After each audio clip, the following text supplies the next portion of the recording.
Well, first intern checked in. Time to log another casualty. Success story.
Subscription confirmed. HR will overlook your crimes. This time.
Good morning, you maniacs. Welcome in. It is good to see you.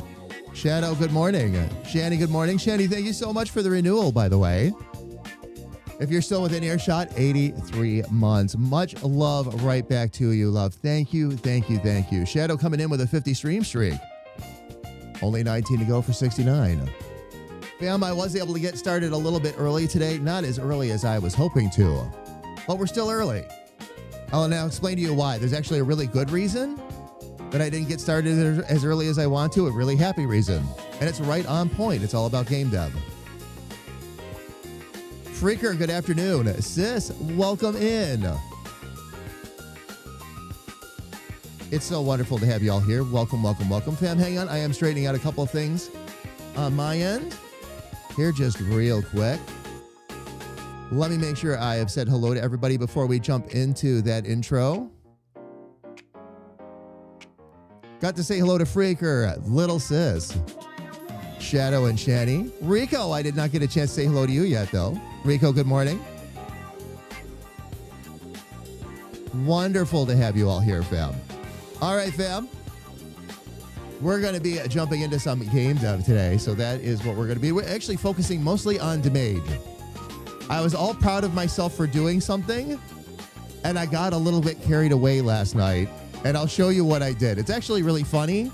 I'm very proud of myself for what I accomplished, but I'm going to have to rework it a little bit. But we'll get into that. But fam, the timer is down to 0. Let's go ahead and start the show. I will see you on the other side.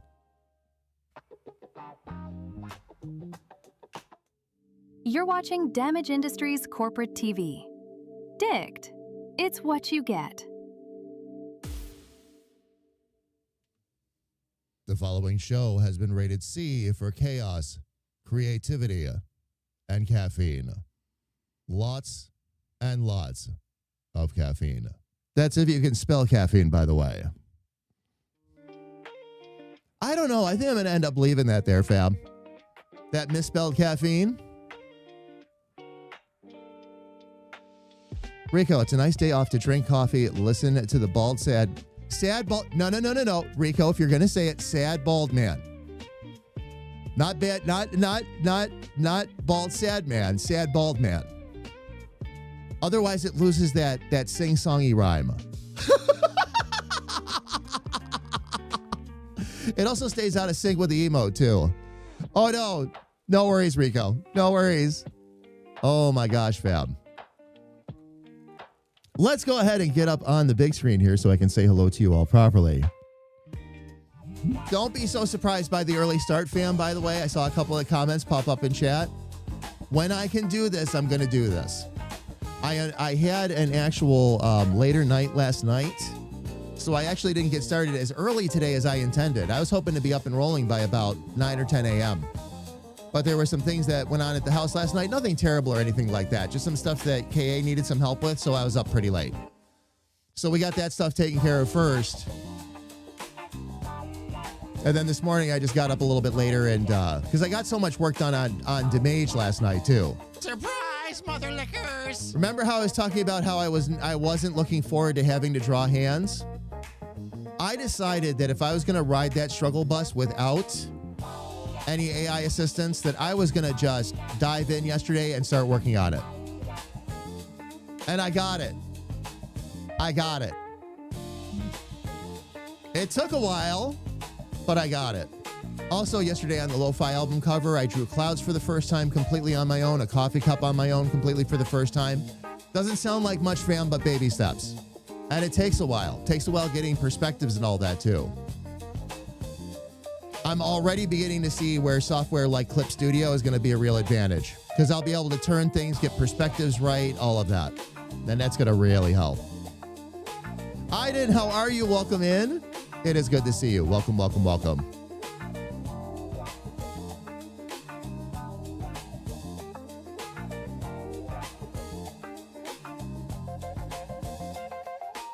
Thank you, sis. I appreciate it. Thank you. Now, speaking of sales, let me explain why I didn't get started as early today as I wanted to. Late yesterday, I was going through my emails because it had been a little bit and found that Humble Bundle was running an absolutely, there's no other way to say it, fam, balls out sale on assets that we can use for the game. And I mean a lot. Tile sets, music backgrounds, character generators, all of that. It was 137 items in this pack for $25. These are packs that are anywhere from, and because I've priced them, anywhere from $10 to $40 a piece if you go to buy them individually. So I bought the pack, threw a little bit of extra money in there for charity because we were getting such a screaming deal anyway. And that's what took me so long this morning, fam, is I had to download all of them and get them stored in the right spot so that I can talk to the team about them. Actually, Thursday is our next meeting, so I'll be talking to the team on Thursday about them. But I could not, it was a treasure trove. I'm like, even if we don't use 90% of what's in there, we'll still get our money's worth out of it. No problem. When you talk about like building a game on a budget and all that, fam, which is very much what we're doing, that's the kind of stuff that you watch for. And again, tons of tile sets in there, all that. Now, it's going to all carry different conditions. Some stuff we'll be able to modify, some stuff we can't.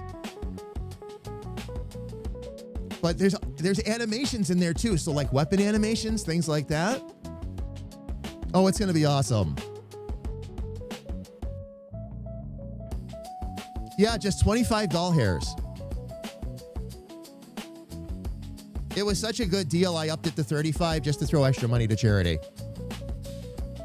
I can't remember which one that one's supporting, but I'll usually do that. If it's that screaming of a deal, I'll usually, throw more in there. Some of their deals aren't as big a deals as you would think, or the way they make it look. This one was, though.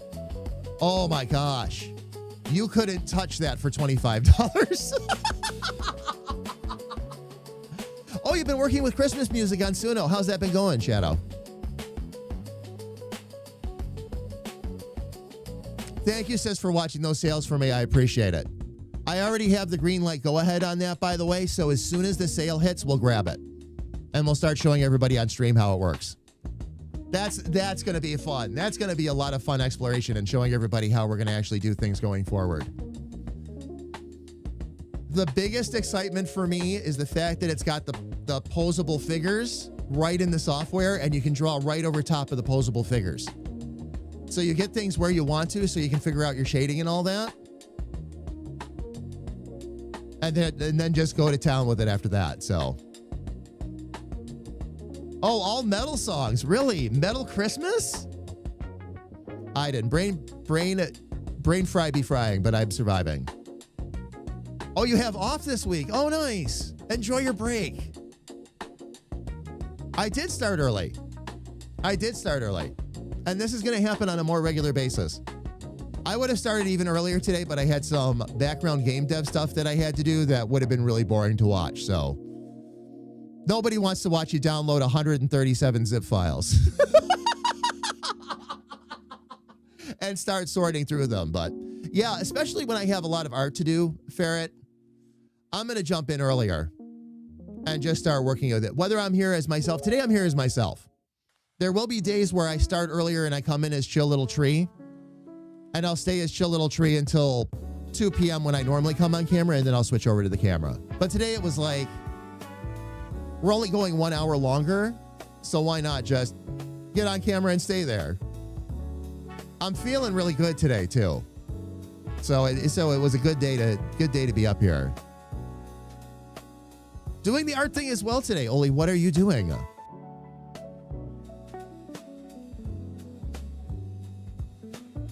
Freaker, I wish it had been 30 minutes. The way they set it up,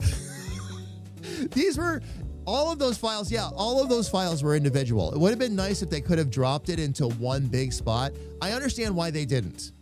Because these come from places like, some of them distribute through itch, some of them distribute through private sources, some distribute through Steam. And what they do is they actually they at least collected all the download links and put them in one spot for us. There was one thing I had to attach my itch.io account for, but that wasn't a big deal. They do that so they can keep you up to date on, updates and upgrades for the software. And that was for one of the character generators. There was a lot in here that we're going to have a lot to explore. I can't wait until Alfie and Kira are in here and I can tell them all about it. I haven't even told them yet. This all just happened late last night and into early this morning. And once I was done with that, I wanted to get up on camera because I want to start working some more on the Mage here. He's very close. Like I said, I got carried away with my focus project, but it's okay. We can fix it. We'll fix it.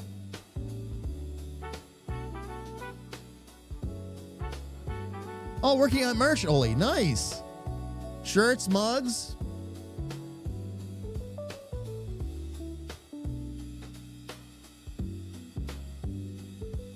Updates and upgrades, Ferret. Updates and upgrades. I learned early on, by the way, that the difference between the two, and it was what we were just talking about the software the other day, fam. Fruity Loops. Fruity Loops would give lifetime updates, which means that anytime the software was updated with more features or otherwise, or at least that core program was done, for the lifetime that you owned it, as long as you didn't lose anything, for the lifetime that you owned it, you had free updates. However, anytime they came out with a new version, you did not get free upgrades. And a lot of software works that way now. So like, I'll use Rebel as an example. Okay, art software that I have. Through the main version, okay, like let's say you purchase version 7. All right, all of the 7 updates are free all the way through. And you'll be on 7 for a while. It's not like they just immediately jump to the next version. So they'll stay on 7 for a while, but when they jump to version 8 and add in a whole bunch more features, that they ask for an upgrade fee for. And I think that's reasonable because software takes money to develop. These people are dedicating their lives to it. Therefore, if you're going to hand me a bunch more features and continue to develop software that I enjoy using so much, yeah, okay, that's fine as long as it's reasonable. But that's how they run a lot of that. So, Felly, I'm here. We're at a doctor's office. I have you muted. Why was the stream early? Well, just because I had, you've got me muted, so I don't know if I can answer. This is part of WinZip, yeah. I don't know why they just, I wish they could have just put them all together, Freaker. But yeah, fam, this is what I've been talking about, that we'll get started earlier if I have enough things I can do with you on camera that are on point, and we've got the time. And today was one of those days. We're going to probably start tomorrow early too. Sis and I have already talked about that.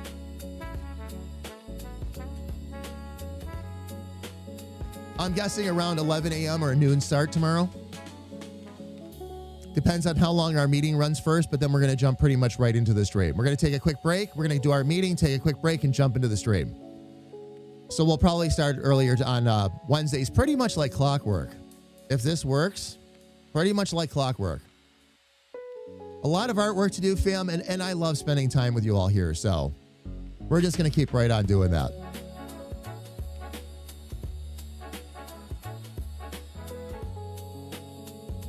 English is important, but mental health is importanter. I like it, Oli. I heard a number that blew my mind about the latest GTA. I heard yesterday it's costing over $1 billion for the new game. I'm trying to remember how much they spent on 5. I remember 5 was a pretty astronomical number too.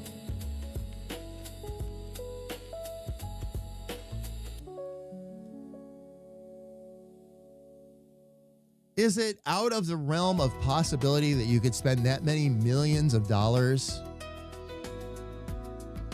building a game to that scale? I don't know if we're past that anymore. I would have to look that up though.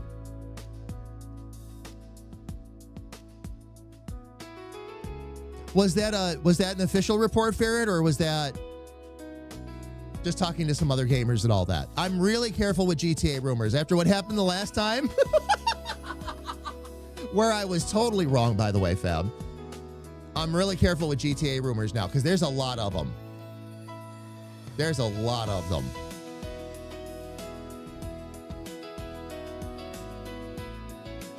$500 million, I think. Oh, $500 million, but they bled it dry for so long now. I don't know. I don't remember. Yeah, I don't remember either.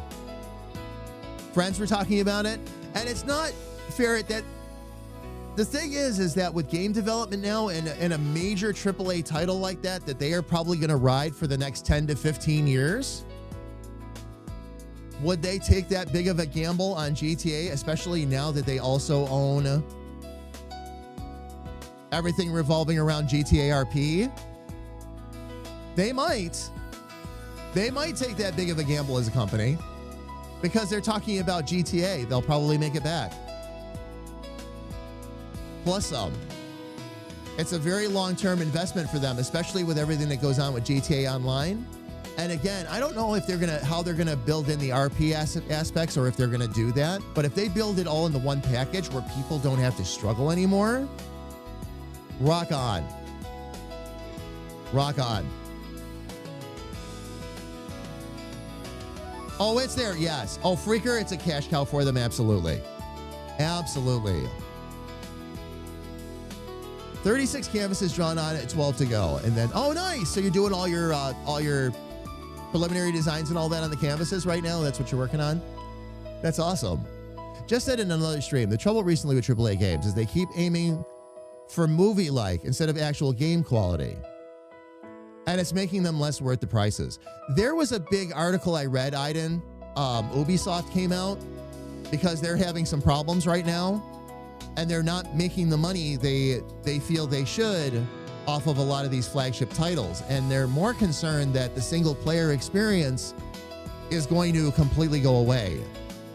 Because people are getting more into like the community gaming, especially, internet be internet kind of thing. But a lot of people are getting together in group play. It's more of a social thing now and all that. And they're feeling like people aren't getting into as many of these long-term experiences. I do have a counter argument to that, though, as a gamer.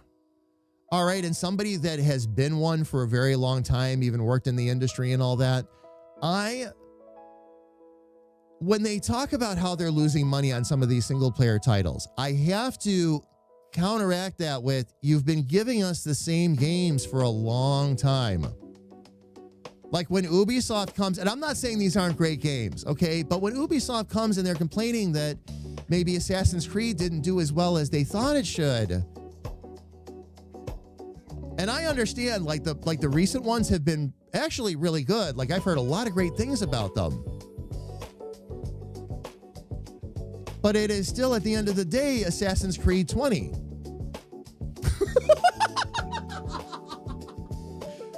What happened was, they kept going for, a lot of companies kept going for surefire bets and not innovating any other new IPs and giving those new IPs a chance. That's the other thing. So many companies, like a new IP might do well for being a new IP, and the company would still look at it and go, no, that didn't make enough money, and get rid of it.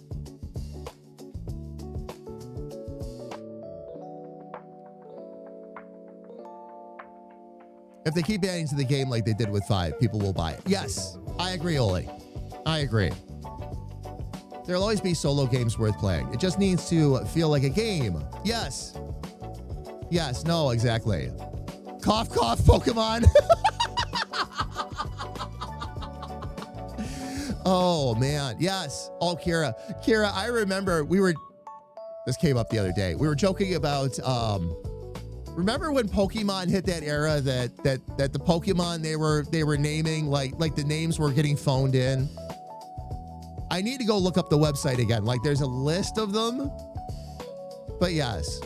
You know what? The funny thing was, when I had never played a Pokemon game, and when X and Y came out, I played Y and enjoyed it thoroughly. I got it. I completely understood why people enjoy Pokemon.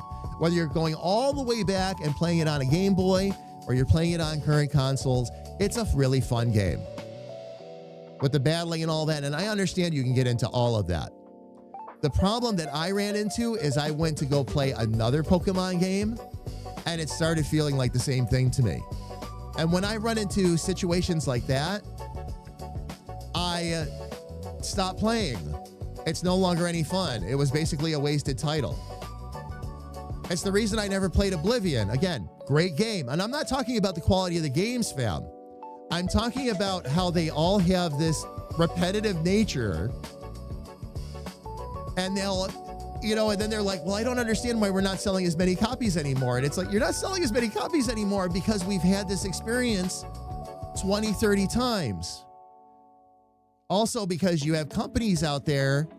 This is the newest one, okay? This one is frustrating, all right? Here's the newest deal, where these companies are actually copywriting game mechanics. That might not be the right term. Maybe trademark's the right term. But what they're doing is they're making sure certain game mechanics can't be used by anybody else anywhere else.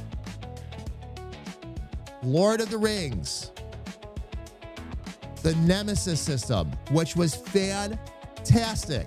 I had never seen anything like it before, never saw anything like it since. You know why? Because when they made those games, they trademarked the mechanics. Nobody else could use them. No other game will ever be able to implement that until that's gone. And who knows how long that's going to take. So yeah, this is why my favorite Pokemon game was Colosseum. It broke out of the typical Pokemon mold, yes. And I'm not saying Pokemon games are bad, fam. They are not. They are not. I'm just speaking to their repetitive nature. And then when they say, well, we didn't sell as many as we thought we would. Well, people have played that already. That's why indie games do so well. So many unique experiences. Indie game devs, a lot of them, don't sit down and look over financial spreadsheets and worry about how they're going to be beholden to their stockholders if the game doesn't sell that well. Indie game devs can do exactly what we're doing right now. Go in and start teaching themselves art and creating a comic style game and do with it pretty much whatever they want to. And fam, that's what makes these games so good too, is they're passion projects. We're not worried about how much money we're going to make for our stockholders. We're worried about putting out a good game. That's why we expanded the scope of the Mage's Rift. And it's been a blast. It's been an absolute blast. But yes, Innovate a bit. Give us something a little bit different. There are certain games out there that do well no matter what. God of War being one of those franchises. Days Gone did really well. That was a massive single player experience. Horizon, I mean, there's quite a few. There's quite a few. Every Pokemon is the same with different monster names, which is why, Pal World did so well. Yeah. Oh, yeah.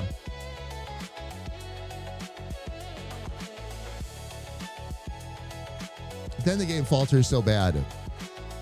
They urge people to use their system. Yeah. Call of Duty is an example of how online play ruins a game. When's the last Call of Duty that had a good story? I couldn't tell you. I couldn't tell you. I actually played a couple of them because I thought it would be fun to kind of explore certain areas. Like I love exploring like World War II and all that. But I mean, Call of Duty follows the formula of here's a 2 to 4 hour campaign and the rest of it's all about the online. From what I've been told recently, that hasn't really changed much either. A lot of my friends and all that still enjoy it and play it say, yeah, it's still about the same. But they love the online. They love going like crazy. I remember how mad I was when Halo 3 came out and there was barely any campaign. I was through it in something like 4 to 6 hours and then everything else was supposed to be online. And I was really sad by that. I wanted more campaign. It didn't have to be a monster campaign, but I was looking for a bit more and a bit more story. Halo was very story rich. So I was really surprised, but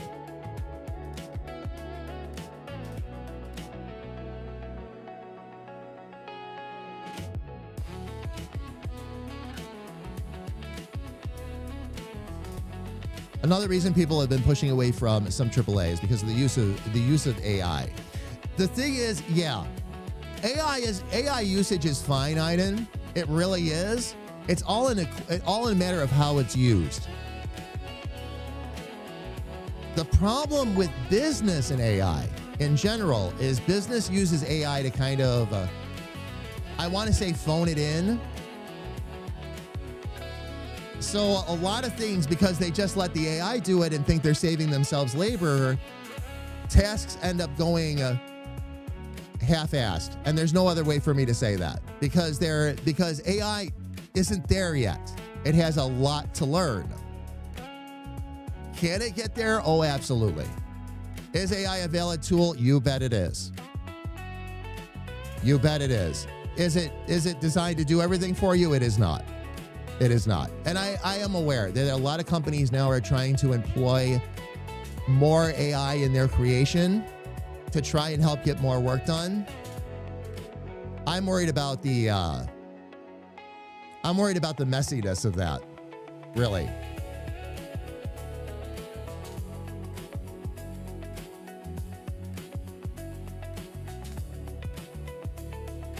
Sis whistles and runs away.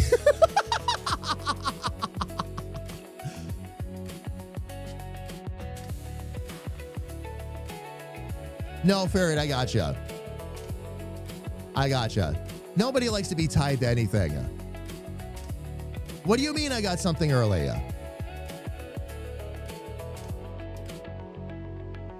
Enrico, they're great for that. It's again, AI is a wonderful tool. It really is. I use it. It's the argument comes in with the things that people try to make it do. And try to things that they expect for it to be able to do at this point that it's not ready for. Oh, look, a new intern joined the department. This should be fun. And Chef, thank you so much for the follow. Welcome to the family. Good to have you here with us. Welcome in.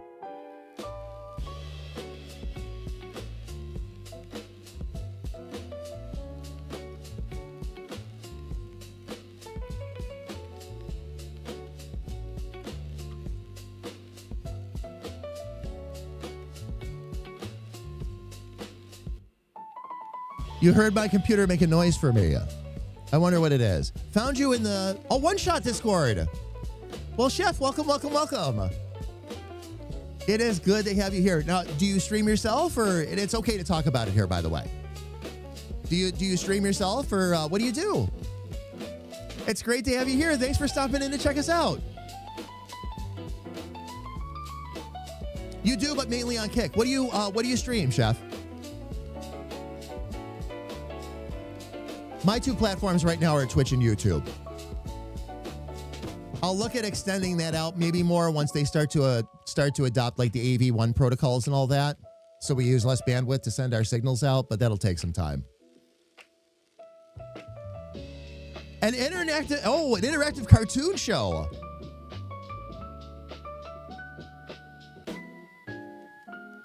How do you work that? Do tell.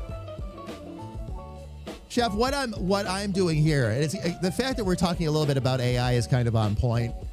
We are in the process of building out a new universe. And in the process of doing so, I'm teaching myself all kinds of new skills and using AI to help teach me. So here's kind of where I'm at as a creator.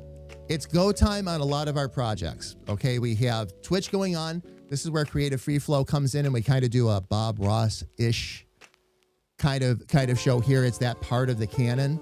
All right, we have Agents of Chaos on YouTube. That's going to be coming back in very full force, and that's going to be where Battle and Richard, which are two of the characters, do a lot of screwing around in various games. We have DICR, which is actually one of the main projects we're working on right now. We're getting the album covers done and all that. Going to be pumping out a lot of music through there, a lot of mock radio shows, things of that nature. I'm actually working on album covers right now for a lot of the lo-fi music and stuff like that we've generated too.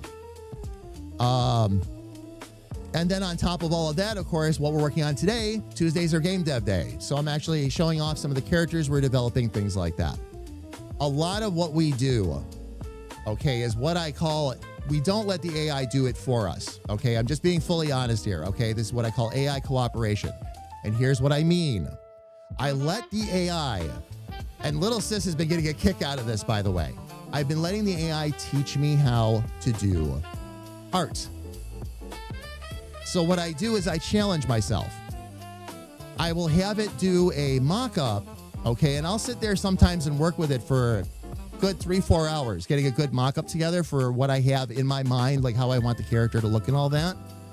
We'll get a basic mock-up together, okay, and then we'll get it into Affinity, and then I'll go to work.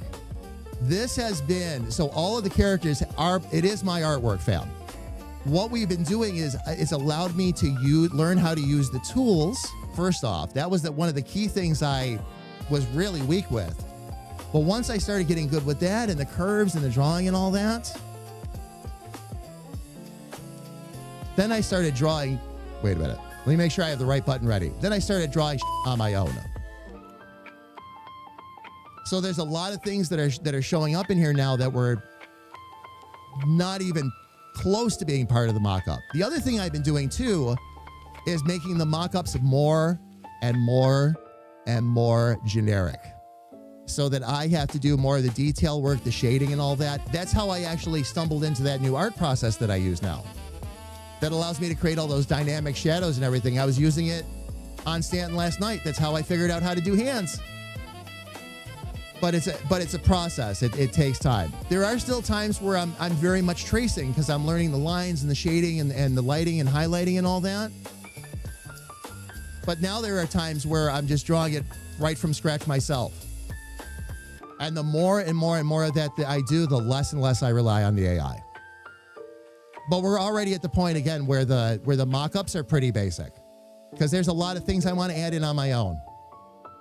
The nice thing about having a basic mock-up done too is your basics, like just proportions, where you wanted the eyes to be, things like that, your perspectives and all that, that's taken care of. So then you can spend more time learning and also making it prettier than it was originally. I don't spend any less time really working on a character, no matter what processes I use. It gives me more time, though, to do the extra finery. Again, especially while I'm learning all of this. Really, really key.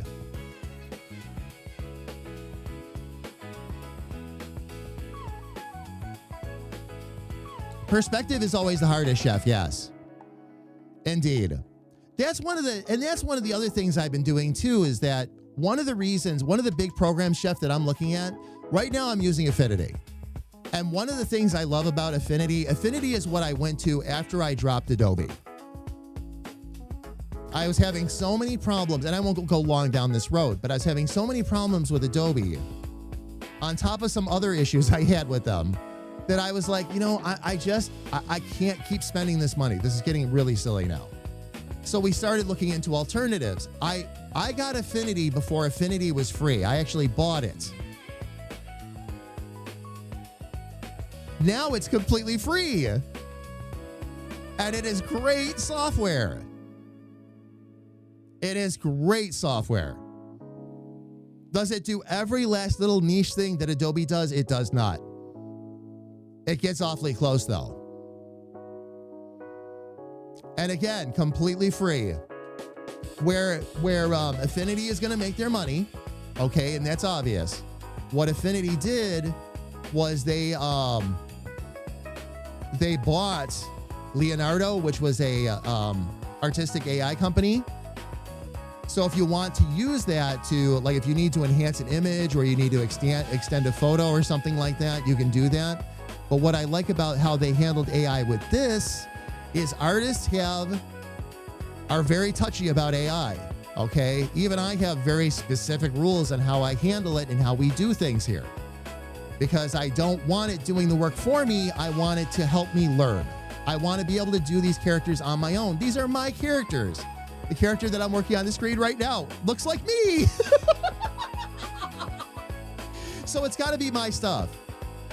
It's got to be my stuff.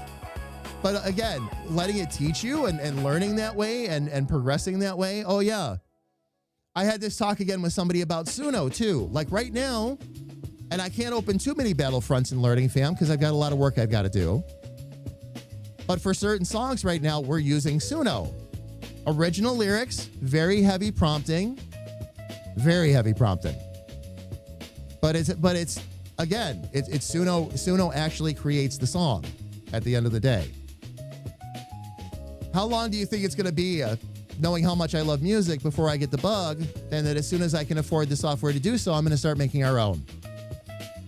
And I'll just use Suno again to help kick around some ideas and maybe catch a vibe or a groove or something like that. You can also use Suno, by the way, to create loops. So if you're an electronic artist or something like that and you want to start creating loops, you can do that too. And then you can have the loops you need and then produce it together to make the song you want to make. The next big adventure for us there, fam, by the way, I am going to get Suno Studio. Because that brings us a lot closer to writing our own stuff, which is what I want to do. I've heard it's still a bit tricky and cantankerous to work with. But I think it's come far enough at this point that we'll be able to make good use of it. So, tracing, I think, is an underappreciated tool. Like, let me see. Like, as long as you aren't doing a blatant copy of what you're tracing, especially if it's someone else's work, it definitely can help save time and help people learn. I'm really big, Chef, I'm really big on the learning side of it. Giving people a chance to learn and figure things out and actually create productive things as they're learning. There is no greater learning tool than success. Than being able to go back and go, wow, I made this thing. I did this.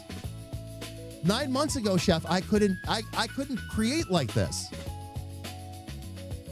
It's been a real process, and I've done it live with the community. Nothing is hidden. Nothing is hidden. You know, so, yep. Oh, yeah. Oh, yeah. There's, my point when it comes to AI is there is absolutely a place for it, and it can be very enriching. I still feel it needs to be used properly, though. I have a lot of trouble with people who grab stuff, go out and grab, like, well, grab a piece of art off of ChatGPT or something like that and put it out there like it's their own.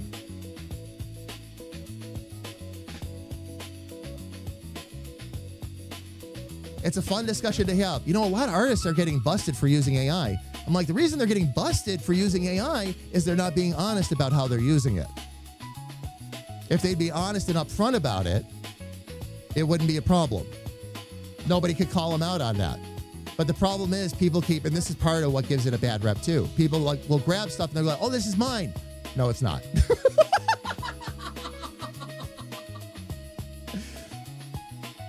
No, it's not.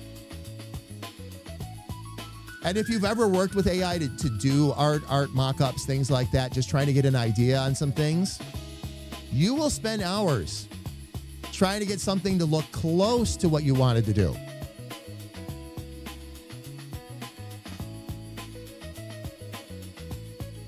I would much rather, again, like learn it directly myself since I have the means and just make the artwork on my own. Rely on ChatGPT less and less. Let me tell you how wonderful it was to not have to go to ChatGPT and show me how to make a coffee cup. I'm like, nah, that. I'm doing it on my own. And I did.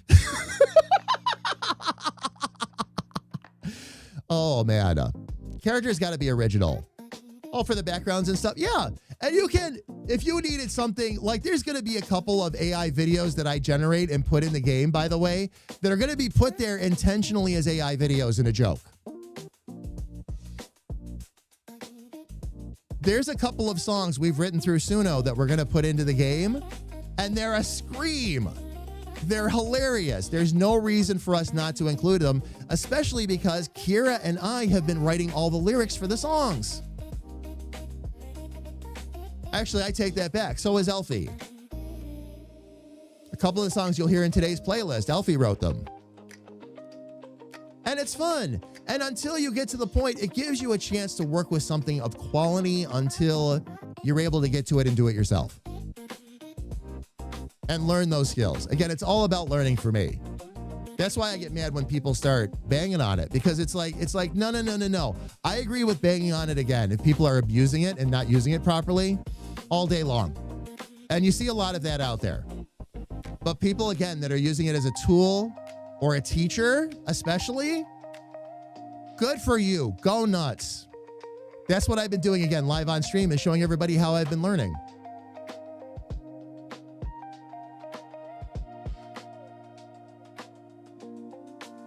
Cerberus, how are you? It is good to see you, my friend. Welcome in. Let me scroll up a little bit, fam, and see if there's anything anyone I missed. You can art, not just good at digital art. Ferret, that's great, though. And yes, I have examples right here behind me. I'm looking at them right now. I need to straighten out my shelves a little bit, fam. I've added some things to it. Fam, if you're wondering what I'm talking about, Ferret painted a whole bunch of Plur paintings for me. I've got them on the shelf right back here behind me right now. You can see it a little bit easier when I'm sitting down. So when I move to that position, I can show you.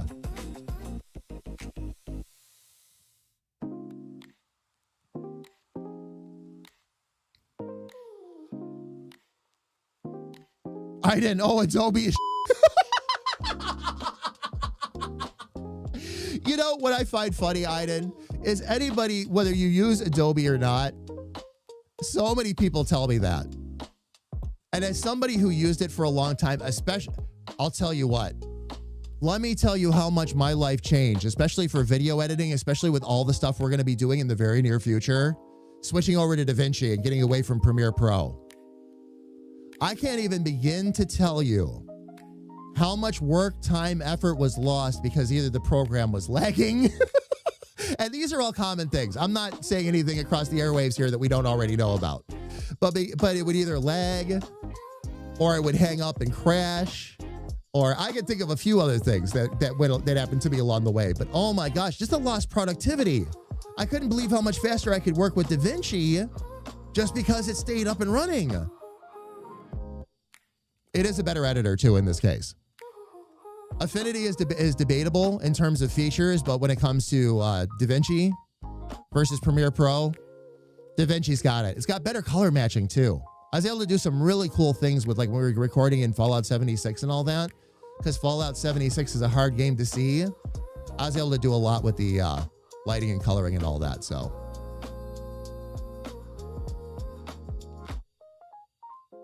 I use Procreate. It changed my life. Oh, Procreate. Great software. I've never used it personally, but there's a reason why so many artists swear by it. Is this your character? Oh, wait a minute. You're talking. Okay. Oh, that's one of the. Nice. Very nice. I'll be looking at getting Affinity. So go for it, Ferret. Yes. Yes. And your laptop has a dedicated GPU. You won't be able to do like monster files like I do on mine. But oh my gosh, especially if you want to learn some digital art and all that, it's got the tools. Affinity has Vector, which is what you see me use most often. Okay, Vector, Pixel, which is really for photo work, and then Layout, which is more like a publisher kind of thing. And then, of course, it's got Canva AI in there too. You don't have to mess around in that tab. I like the fact that they separated the AI out and they're not forcing us to pay for it.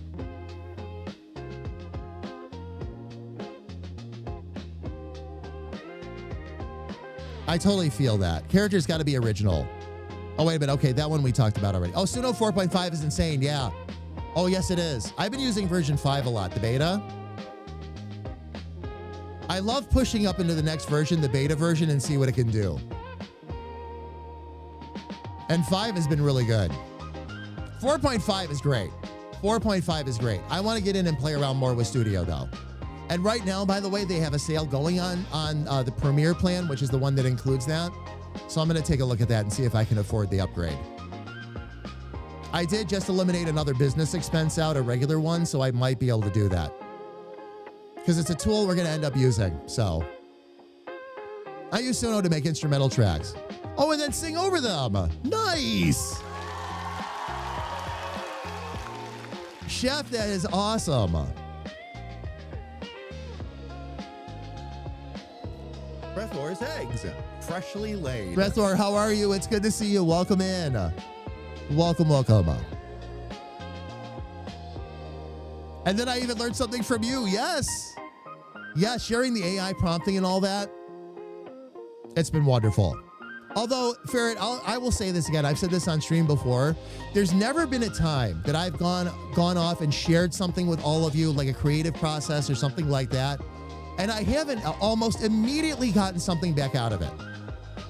I almost always end up learning something from the person I'm teaching because they stumble into something, are messing around because they don't know what the rules are, and actually find something awesome. You ready for the little thing that little sis taught me? When I was teaching little sis how to use DaVinci, I couldn't figure out and couldn't find the key, the hotkey, to delete a clip and leave everything else in place. Every time I deleted, it would move. It's called a ripple delete. It moves everything over to line up with where you deleted. And that wasn't what I wanted. I'm in Discord with Sis. Sis is bopping around, deleting all these clips like it's nothing. And I'm like, how are you doing that? She goes, oh, it's the backspace key.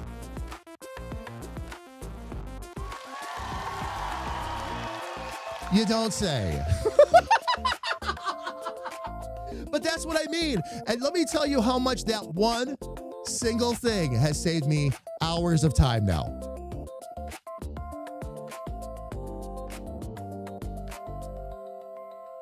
AI is great for building ideas out. AI is why I don't have writer's block anymore, Chef. I don't have it write the stuff for me. I just go in there and say, hey, I'm having trouble with the script or something like that. Can you give me some ideas? Here's where I'm at. And it'll pop a bunch of ideas up and then I'm off at the races again. I had an idea for a card game based around my show and characters and asked ChatGPT to help me develop the rules and stuff. Yeah. Let it make ideas. You don't have to follow what it suggests, but let it make the ideas. It comes up with some great stuff.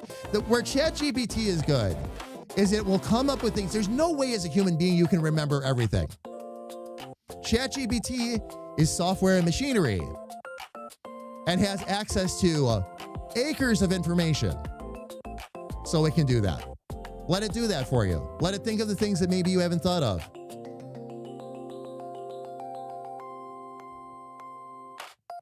I love AI generated art, but only for my stuff.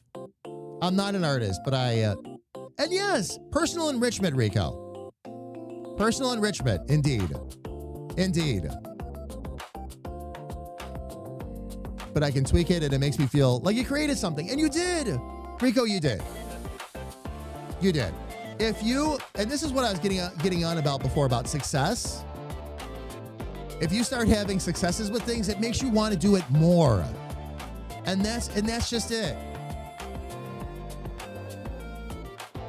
You have enough of those things pop up, and for some of us, not all of us, I admit, but for some of us, we're going to look at that and go, I want to do more. I want to do mine. Can I try? But that was my whole plan to begin with. Try to remember, fam, again. I know I bring this up a lot, but try to remember again. Just a few months ago, I was as anti-AI as you could pretty much get. It took a couple of friends to pull me out of that. Elfie being one of them. But I really did. And because here's what happens, like we get swarmed by the negatives of AI. Okay? And they are out there. They are out there for sure. All right? Companies that are ripping off artists, ripping off musicians, doing this, doing that, blah, blah, blah, blah, blah, blah, blah, blah, blah. And it goes on and on and on. And it is happening, fam. Okay, even as somebody who is kind of rounded the corner to be a bit more pro AI, at least as a tool, it goes on. It still goes on. We know it does. The trick is everybody working on it together and kind of meeting in the middle on it is what's going to end up happening. It's not going to go away. So you can shove that idea over here right now. It's not going to go away. And as somebody who throughout his life, and I know there are people in here with us right now that know this, have seen so many waves of innovation come throughout our lives where you'd have half the people getting all excited about it and grabbing right onto it, and the other half the people going, no, I'm not doing that. No. And then you go a few years ahead and then everybody's using it anyway. AI falls in that category. Pretty much. You have to use it or deal with it in one way or another, so get used to it. Get used to how it works. Get used to how it functions. It will help you. It's a tool. How you use the tool will dictate how you feel about it. But use it, and don't be afraid to use it. Don't feel bad about using it, but use it responsibly. That's where the trick comes in. My plan the whole time, I love working with it and exploring this and all this, but again, fam, my plan the whole time was to get myself to the point, let it be a teacher, so I could start to do more and more and more myself. I'm going to generate a bunch of AI slot monsters. Oh, and cut them up and make them into, the ultimate AI monster? That would work, chef.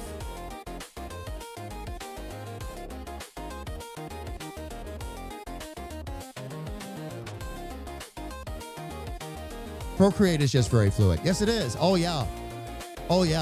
I watch my kiddo use it, chef. It's awesome. It's awesome stuff. Can you save files as an SVG? I would have to look. Noel, were you asking me that question? Can you save them as an SVG in Affinity? Is that what you were asking? I think we can export it that way, but I can take a look. How much caffeine am I on right now? Actually, I've had less caffeine than I normally have had by this point in the day because I got started early. I slept really good. I had a little bit of a rough night last night, but when I got to bed, I crashed. So if I sound a little bit energetic and wound up, that's why. It's not caffeine, though. This is only my second cup. I've had like a cup and a half. And not big cups either, regular cups, so.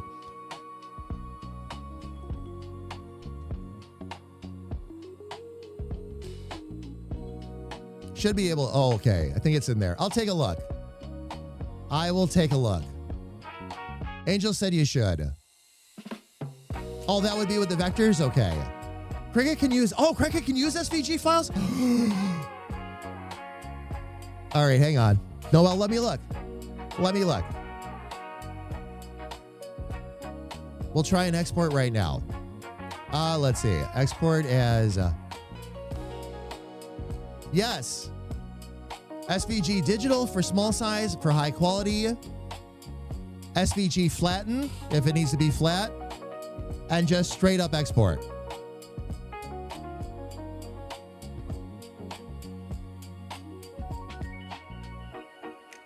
Now this file, it's going to take a while to calculate it because this is actually 22,000 pixels high.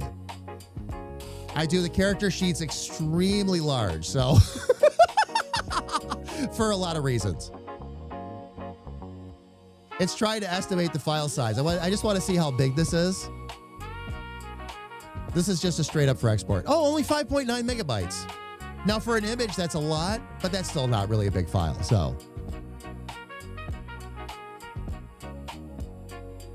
What it should do is save its, each color as its own layer. Elfie, how are you, love? It is good to see you. Welcome in. All right, Elfie and Kira, now that I know you're both here, we have a fun night ahead of us on Thursday night. I don't know if either of you saw what was in Humble Bundle. I did. And we might have 137 new packs of content for the game to be able to go through. Everything from music to animations to character generators to tile sets. It was all in there. Oh, Alfie, that's right. Next week we meet. Because this week is Thanksgiving. That's right. This week is Thanksgiving. So next week. I will share with you what we picked up, though.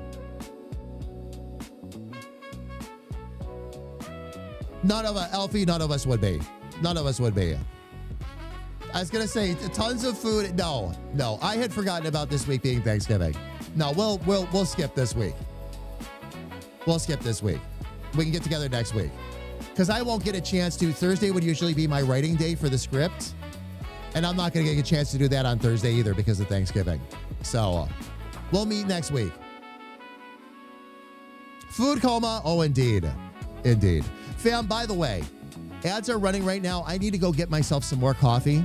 So let me go skip away real quick and do that. Just go stretch my legs and grab some coffee while the ads run out. And when we get back, we'll actually jump in and start working on Stanton a little bit. So everybody, please don't go away.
All right, fam. We are back. I'm going to go ahead and move to a sitting position here. Give me one moment.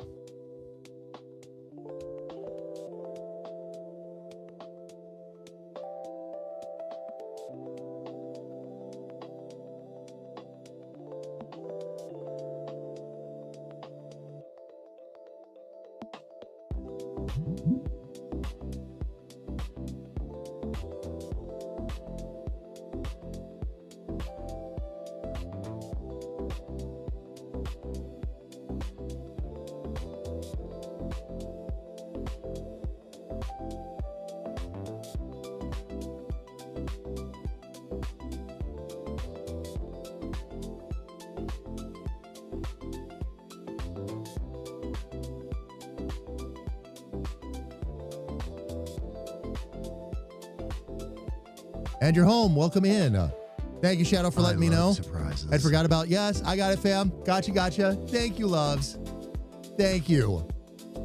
I appreciate when you let me know. Dave, how are you? Dave, I'm going to say this right now, by the way, because Kira and Elfie are here too. Which bundle? It's got 137 items in it. There's one that's for more 3D games that has those weapons packet. Let me see if I can remember the name of it.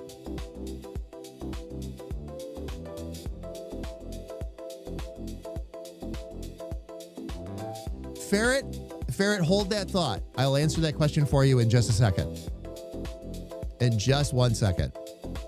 But it's got Vijustella stuff in there. It's got a combination, but it's 137 items altogether. I'm sorry, I can't remember the name of the bundle right off. I think it's Game Maker Bundle Volume 2. Actually, is what it's called. Did you find it? Okay. Oh, you beat the DLC for Cyberpunk. Nice. Very nice. Ferret, here's the trick.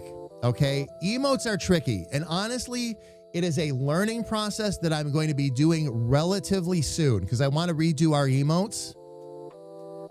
So the answer that I can give you for that is that the size of the canvas, if you want to use it, like if you eventually want to use it for merch, things like that, use a bigger canvas and then try to shrink it down from there.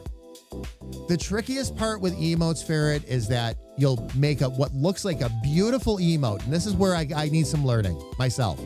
You'll make a beautiful emote. You'll do this beautiful image, and then you go to shrink it down, and you can't see 3/4 of it because it's too small. So what I'm going to do is I'm going to actually, talking about learning, I'm going to sit down with AI and have it teach me a bit more about like what major elements and all that to take out of the image so that when you bring it down to those sizes, you can actually see what you're doing. The tricky part is that if you do a great big image, you can use that on merch and everything, but when you shrink it down, it's not necessarily going to look right because things might not size the same way. If you make it smaller, you'll get a better small image because you've made it that way. But when you go to make it bigger, if you want to use it on anything else, then you can't. So I have a lot of things there that I need to learn myself. But I would tell you for now, go with what you're going to use it for. If all you're concerned about is emotes, use a smaller size. Because emotes in general, like the largest ones on Twitch, are 128 by 128. Pixels, that's it. That's it. If you get them down to where they're really tiny, depending on how somebody has their text, they can get as small as like 24 by 24, I believe.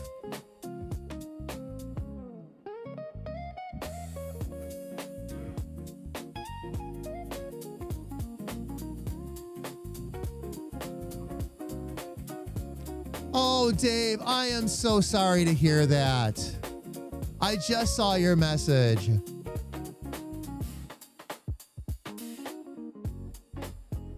Been so great at helping me through this. Oh, man. Well, Dave, can I make you feel a little bit better? Now I'm even more happy that I'm about to tell you what I'm about to tell you. Actually, let me get the camera zoomed in a little bit closer here too, fam. Not that it's too bad right now, but I have decided that the Mage's Rift, and I know how we're going to play out the joke too, okay? The Mage's Rift, with your blessing, Dave, needs, especially the way this game is shaping up, needs a damn it Dave's. And again, with your permission, I want to make him our blacksmith.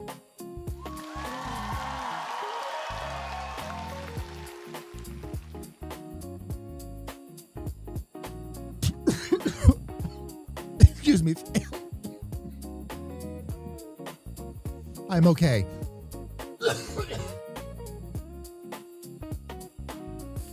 Remember. Excuse me. Remember. Drink coffee. Don't inhale it. It is not designed to go down into your lungs. I took a breath to say something else to Dave as I was taking that swig of coffee. I wasn't thinking ahead, I guess. And, yeah. Wow. Don't breathe and swallow at the same time. Elfie, that's great advice. No, Dave, I'm not very practiced. Regular coffee. I need to place another order, by the way. Speaking of our friends, I think I'm gonna place another Marlowe's order. Fam, exclamation point coffee in the chat if you want to know what we're talking about. Noelle introduced us to some of the most wonderful flavored coffee. Hashtag not sponsored, by the way, fam. Just because we love the coffee, that's why. Introduced us to some wonderful flavored coffee. A couple of my personal favorites being, wait a minute. Oh, Buckeye. That's right. That's what they called the coffee. Buckeye, which had the peanut butter in it and the blueberry coffee. Ooh. Blueberry coffee with a little vanilla almond milk. You bet.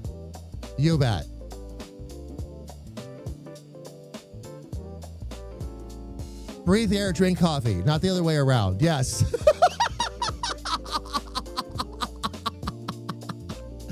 Oh my gosh.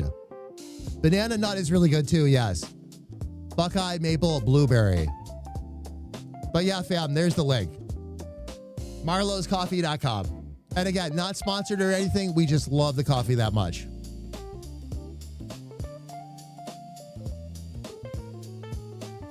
Buckeye, yeah, chocolate covered peanut butter. Oh, yeah.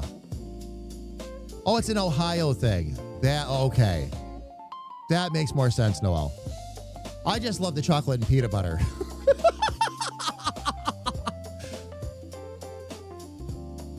Elfie, I'm overdue, actually. I'm overdue.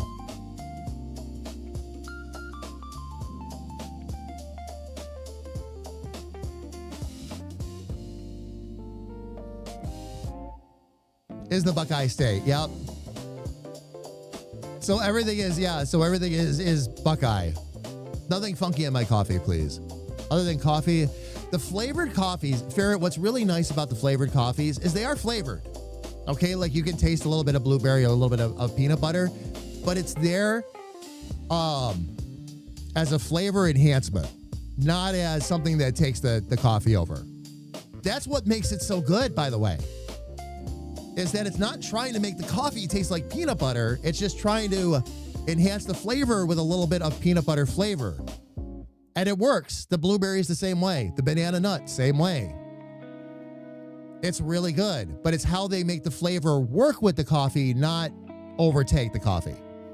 So they're not trying to make a blueberry drink. They're trying to make a coffee drink with a little bit of blueberry in it. So.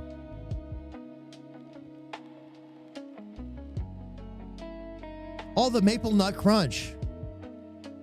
If that's good, Noel, please let me know. Because when I go over to take a look, I'll check that out too.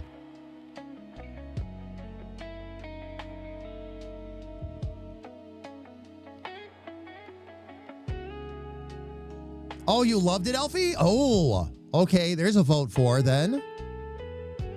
Bones Coffee. There's another one. Oh, and I'm not in the right spot on the screen yet. I wonder why it didn't. Let me try this again, fam. Hang on. Hi. There we go. That's much better. I had to sit down, fam. I've already been standing for 2 hours. I was actually standing long before the stream started, too. Ordered it twice. So yummers. Well, okay. Then ordering it twice is enough for me. Good flavors. Oh, the Fallout ones are delicious? Really?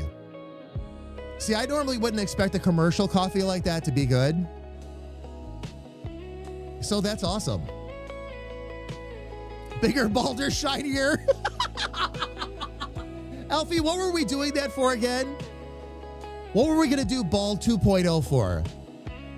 Oh, sadder, balder. That's right. Sadder, balder, man. Sadder, balder manner. That's right. That's how we were going to do it.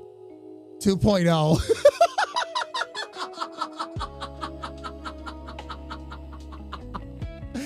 Oh, man. Oh, yeah. Sadder, balder, manner. Standard Damage is Sad Bald Man 2. Coming to theaters, maybe. Oh my gosh. Little sis, before I jump into the artwork finally, little sis, thank you so much for the gift. I saw it. I really appreciate it, and I really appreciate you. Thank you so much for the Bob Ross to go with it. That means the world. That means the world. Fam, sis gifted me I didn't even know the game was out. I didn't know it existed. The little Funko adventure game that's out right now with all the pops in it and everything. But one of the available pop packs was Bob Ross.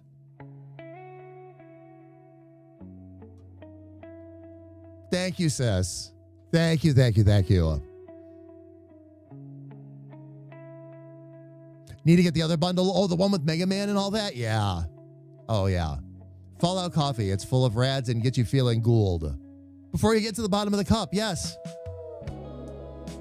That's right, Ferret. Fallout Coffee. Get that morning glow. Oh, my gosh. All right. Fam, let's jump into some art here real quick. There's actually a screen I left up for Noel as well because I was checking out the SVGs. So we'll have some, if we want to do that, by the way, if we ever want to be able to like export as a cricket and all that, and I understand what Noel means now, that it exports it, that each layer is its own image for the cricket. And it's used in other applications too, of course. But let me get out here real quick. But yeah, SVG for export. You can downsample, resample, allow JPEG compression. Like we would have to go through and decide what options we need.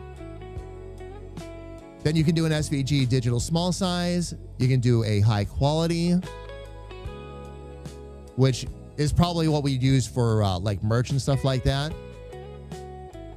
And then there's a flatten. Okay, raster size. Okay. Probably the digital high quality would end up being what we need. Let's see. Use document resolution, DPI, downsample images.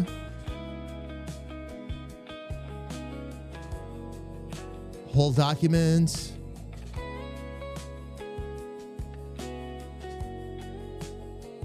Yeah, we'd have to just export it and see what we get, I guess. This is a tough file to judge, too, because, again, it's massive. Flat would be for the print-to-cut, which would be for stickers, yeah.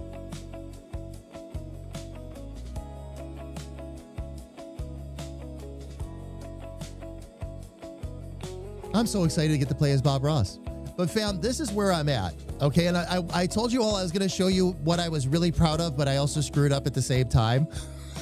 This is how I get carried away at 10 p.m. at night.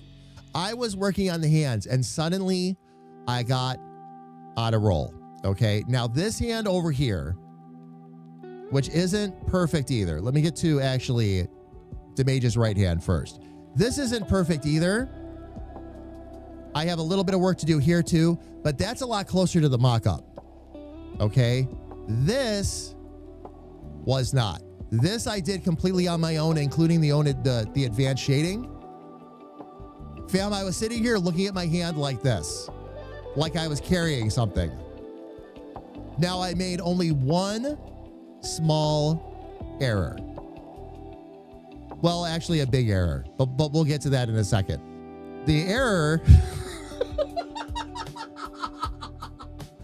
is that I gave him a full closed fist. I was so excited that I was doing so well. I gave him a full closed fist and didn't put the staff back in his hand because I was working on the hand. So we have a floating staff right now. It looks like it's in his hand at the top, but at the bottom it's not coming out. So that's the first thing I'm gonna fix. The other thing I think I want to do, I do like the fact that the Mage is all purple because Elfie's character has green and brown on lock. Kira's character has green and blue. Nobody's really touched purple yet. And Dick Charming is a lighter blue. So none of the colors are really conflicting. So we're doing good. And Kira's character has so much green in it. It's like a light blue green combo that we'll get plenty of green on one of the characters.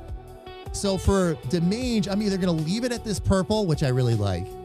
I might try to add some of the red back in though. We'll see. We'll see. But one of the other big things, the boots down here at the bottom are just a little too smooth. What I need to do, and this will be my first time trying this out too, I'm going to put a couple of V's in here just so you get some creases in the boots. I considered buckles and all that. That's really not his style though. But I'll get some creases in the boots. You do like almost like V's, fam. And that makes it look like the boots or the leather or whatever is bending a little bit. So I'll probably have to brighten this up just a touch though to make that happen. So we'll take care of the staff first. I have also taken some things out of Stanton's design to help bring it more in line with Dick's design as well. So I've rounded some things off. I've softened some things up a little bit, took some of the pointier corners actually out of the design. And I've softened it up just a touch to give it more of a line drawn. Too many sharp angles that it doesn't look right. It just ends up looking off altogether. So new Aurora pictures from a couple of nights ago. Oh, posted in DC. Second best night on tour this season. Nice. Grethor, I'll check it out a little bit later.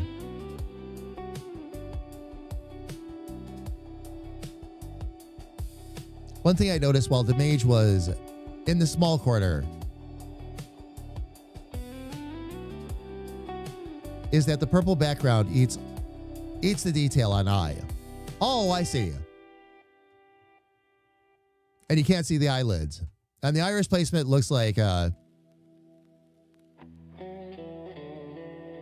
crescent moon rather than an eye. That was on the small screen though, right? Not on this screen. Not on the big screen.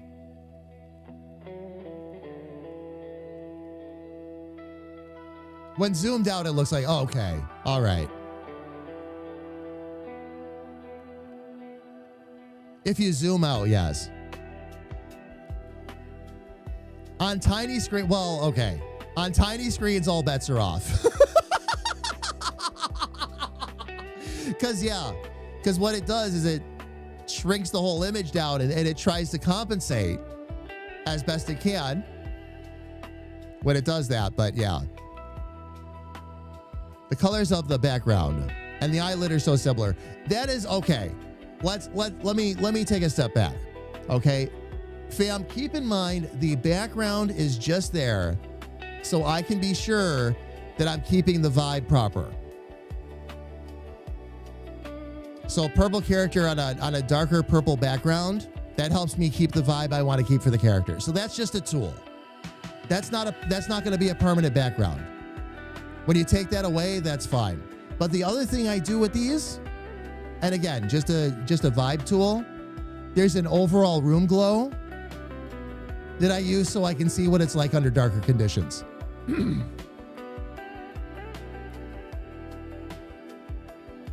But don't let that background throw you. because there'll be different colored backgrounds and all that. That also helps me see, though, where we've got something that's too dark, like the boots. And yes, this purple up here, because for this gradient, I use the same purple as the hat. So it's going to start to blend more as you go up and just darken it. But don't let that throw you. And now, if on this screen, you're seeing things you don't like, tell me. Because now you can see everything. But that's why I want to make the boots a little bit lighter, just so I can get the creases in and all that, and they're not quite just dark purple blobs down there. I like how the boots turned out. I'm really happy with it. It's just I want to get some extra character lines in there just to show the folds and everything in the material. My best friend says she has to see how I look in the game, because when you get it done. Oh yeah.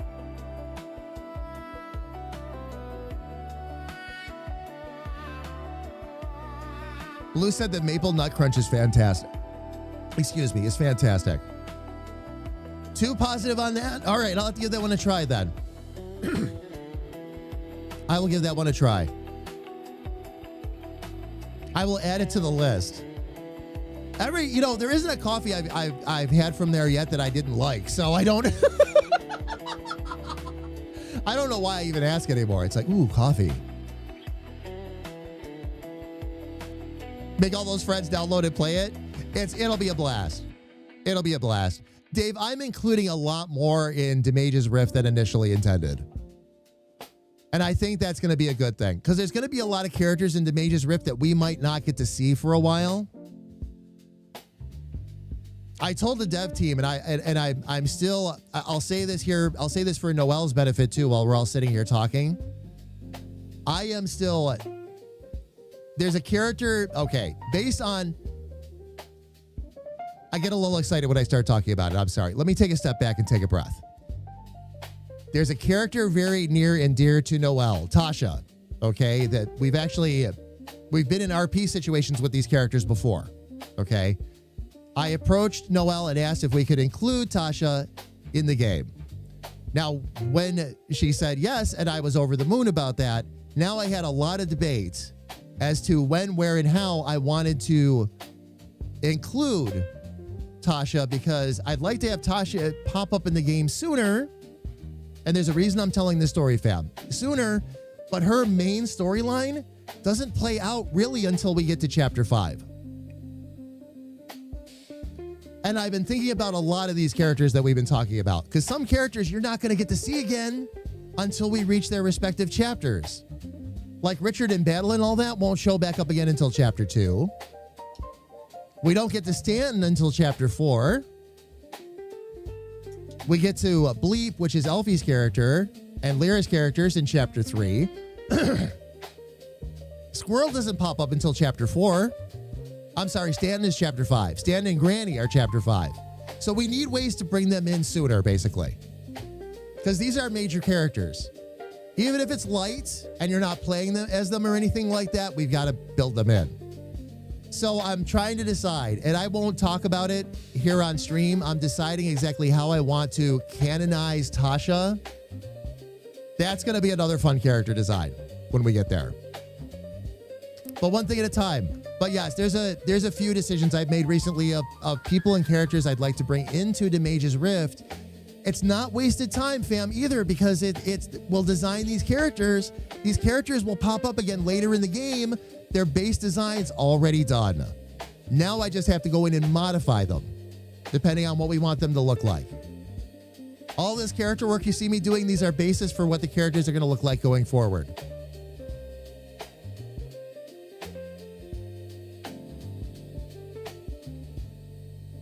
Noel, maybe? There's an idea I'm kicking around that it would bring you a bit more into the spotlight, but in a great way. But I've got to make sure I think it through before I ask you. I don't want to tell you one thing and then have to turn around and do something else. The potential for that is there anyway, because this is game development. But I've really been giving it some thought. And I think I know how I want to do it. But I'll talk to you about it. I'll talk to you about it. Let me get it all ironed out first. And once we're on the same page with it and we both agree with what we want to do, then I'll canonize it. But not until I work it out and talk to you first. We'll talk about it over a game of Vane or something.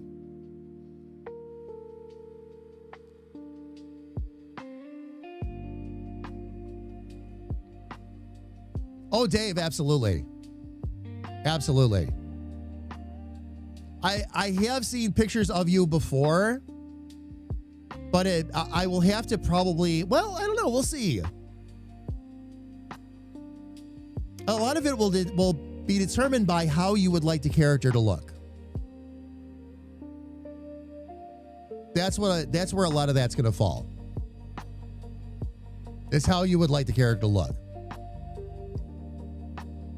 We usually jump in, we play like 10 to 20 questions, get everything in there, and usually we've got a good mock-up. Well, now, because I do such a good job describing characters and all that, now we usually have a mock-up pretty quick. At least one I can base off of, and then I can do all my artist stuff on top of that, so. Oh, it's Dave, all of these mock-ups. All of these mock-ups are going to be a blast. For sure. For sure.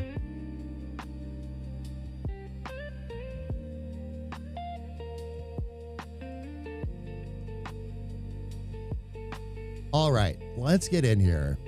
Let's see if we can fix this hand first. I kept looking at the hand today, fam, going, I can't figure out why that looks so odd. Like he's gripping it at the top. Everything should be fine. And then I'm like, oh. Speaking of creating Escher paintings, he's holding the staff, but then it's behind his hand. How did I make that happen?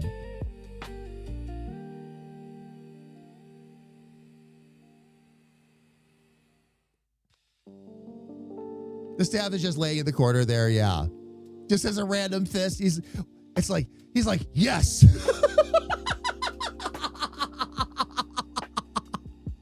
Gripping just the top. Just the top.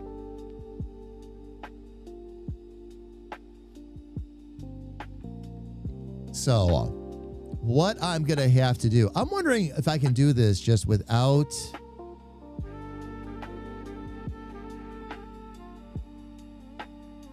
destroying or messing with the hand. We do have the hand on top of it right now. Let me see if I can maybe just...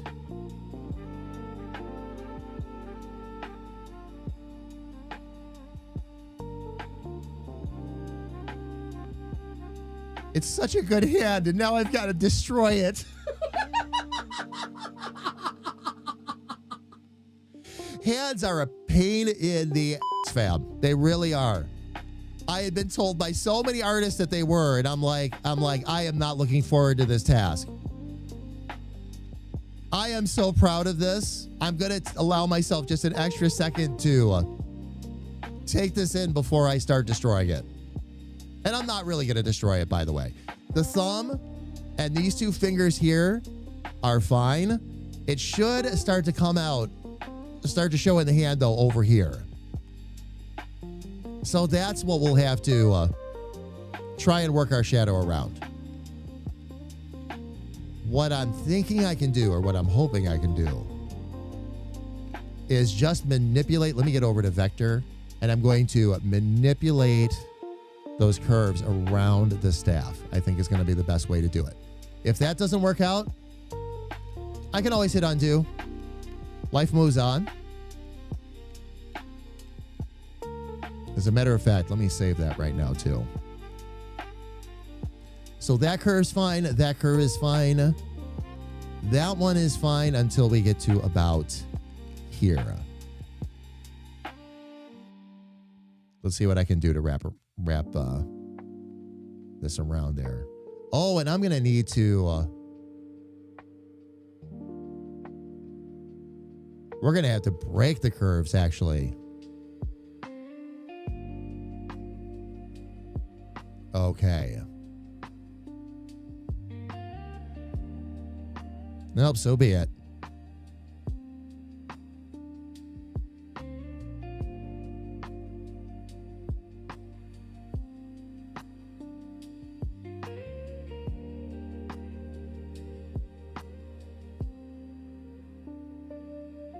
So fam, what that's going to allow me to do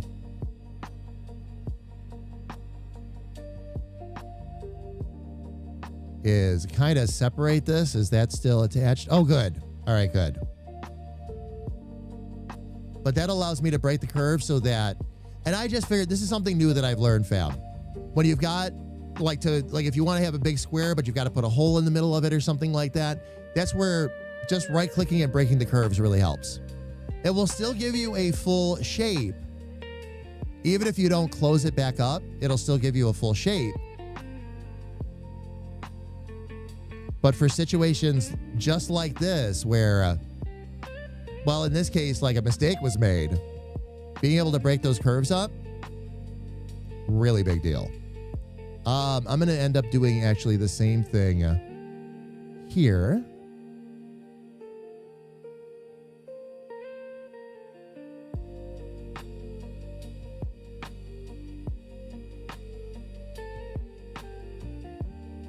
Because now we've got a staff to deal with.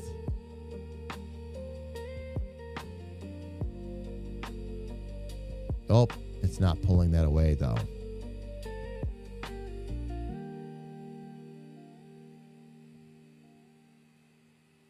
It's still forcing that curve. Okay. Let me see here real quick. Let me get that shadow up there and see what it's trying to do.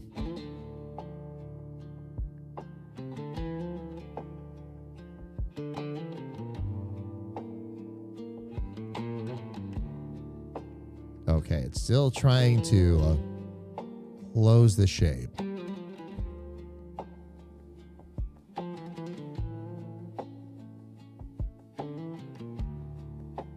Is this one where I just maybe delete this one? It's still trying to close the shape. Okay.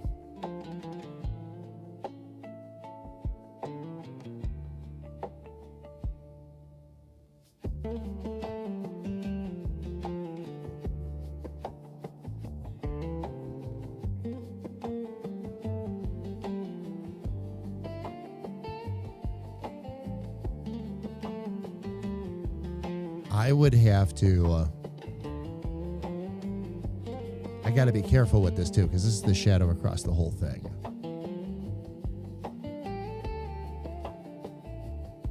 Okay, so that one I can actually make go away.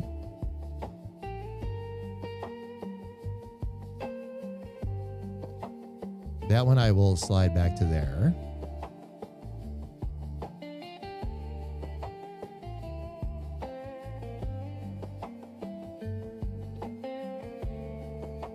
And all I'm going to do, fam, is take this hand shape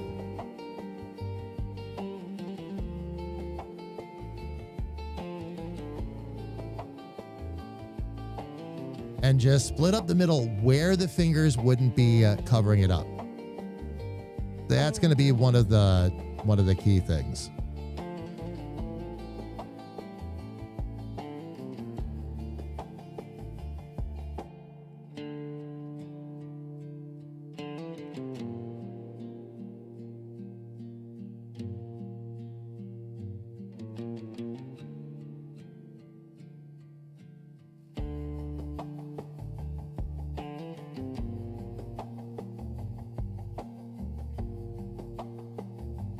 Let me see if I can turn that back into smooth.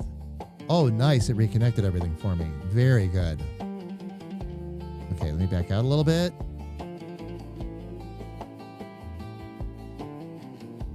We're already doing better. Okay, excellent. What I've got to do now, though, is get this to successfully split. And that's going to get a little bit tricky.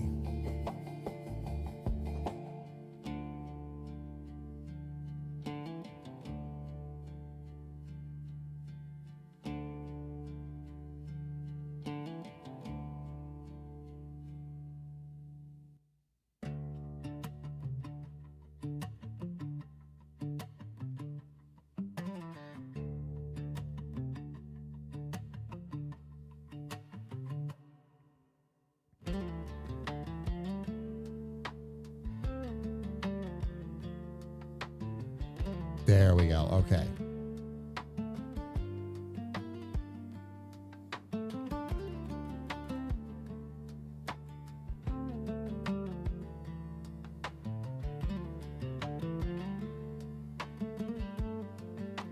We'll smooth that one out.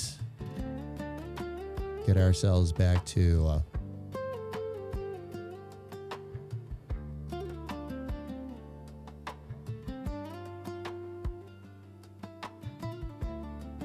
and then I will probably need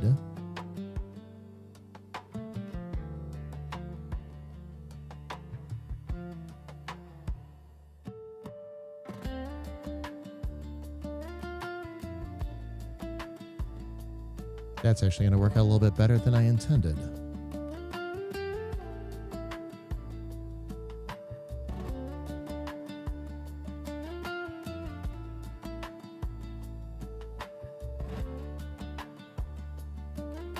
Oh.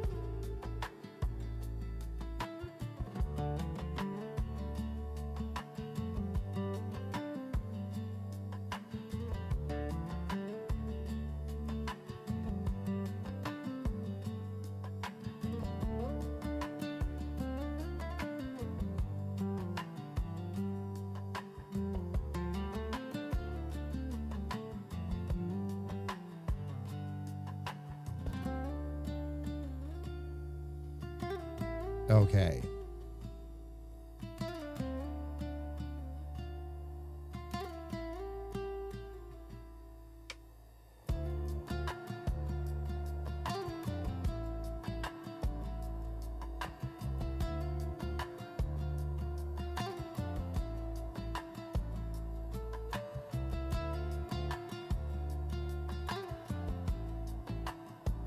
Let's get this just a little bit more adjusted here.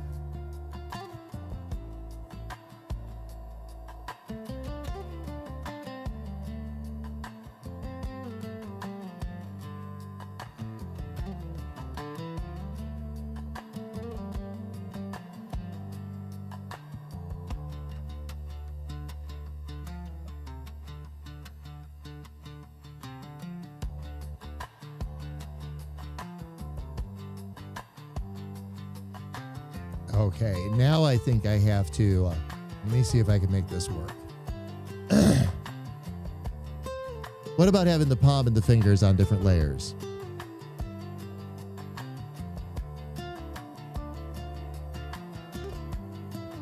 There's a thought, Kira.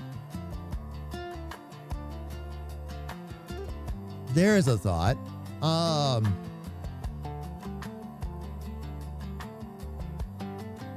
The thing is that you'd have to erase behind it or erase on top of it in kind of a funky pattern, though, because you've got to let the staff come through.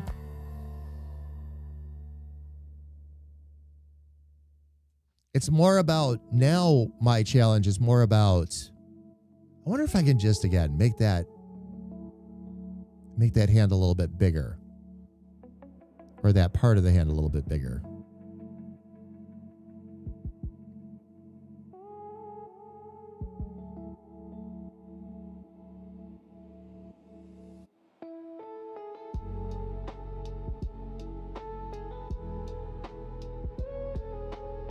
I know it looks a little bit strange at the moment because it's off center with the shadow, but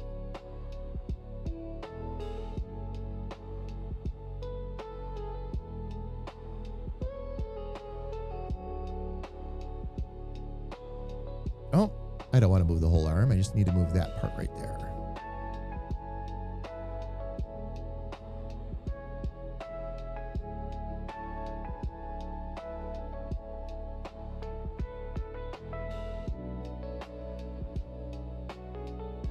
That'll give us a little bit of a better grip, and then I need to seriously extend that shadow. That's part of what is throwing the visuals off on this.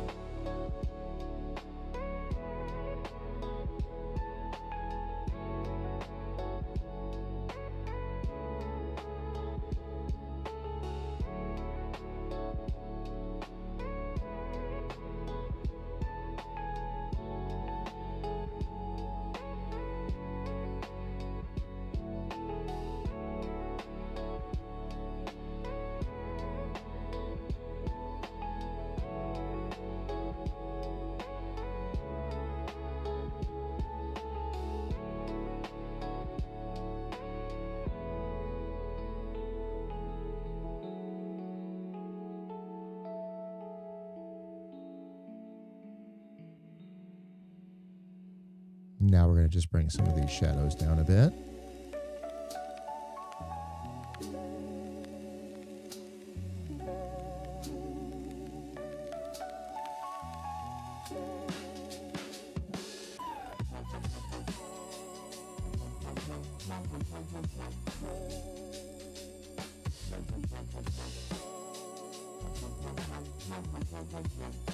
I wonder if I need one more little piece of,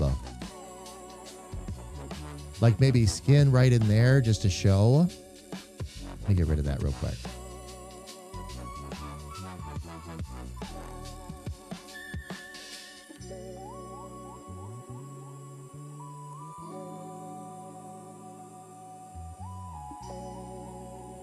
Yeah, I think we need just a little, like a little triangle in there. We'll probably fix that right up for us. No problem. Grab that. Youngest friend just informed me. Youngest just informed me that it was time to take her to her sleepover now.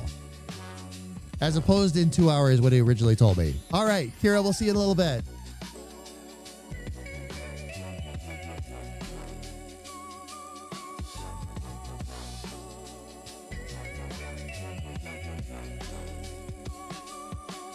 You grab that triangle and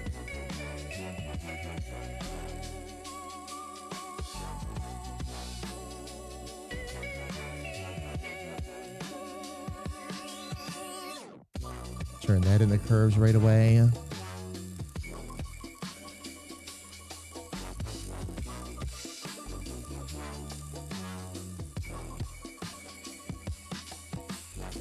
Get rid of our outline. Gonna grab this. Drop that in there. Okay.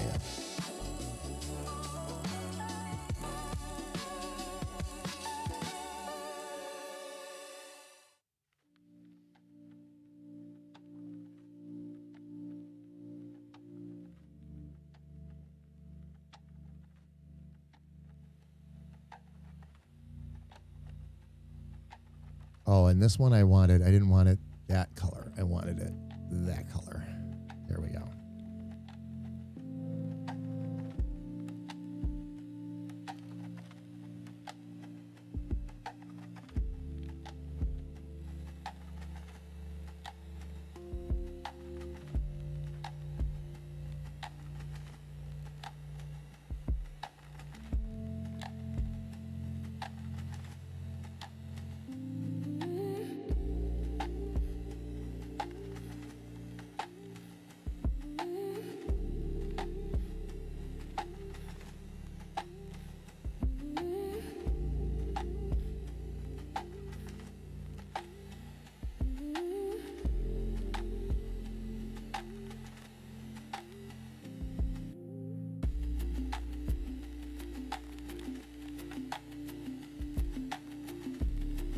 I actually like having that in there. I think it just needs to be darkened.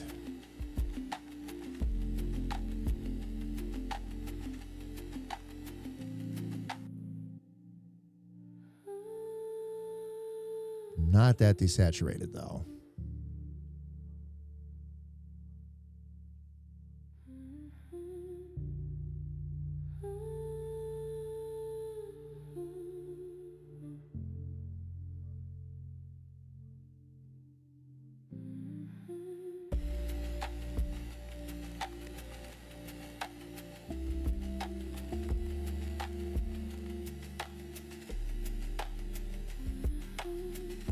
The last thing I think we're missing here.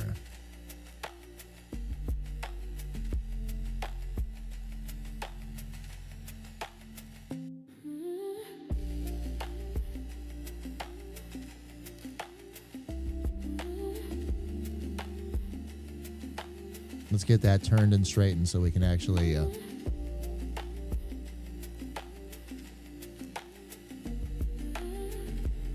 Yep, that'll do it. Okay.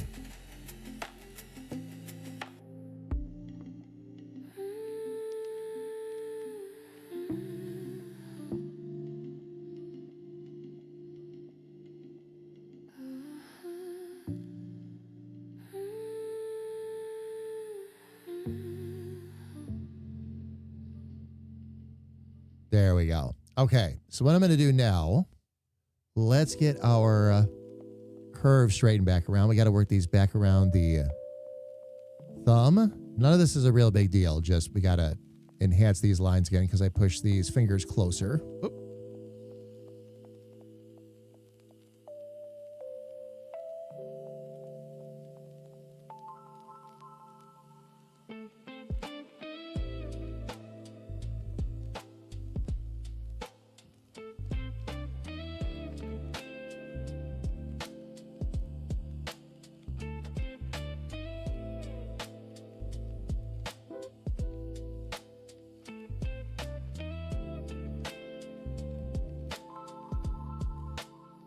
Get that turned so we can get our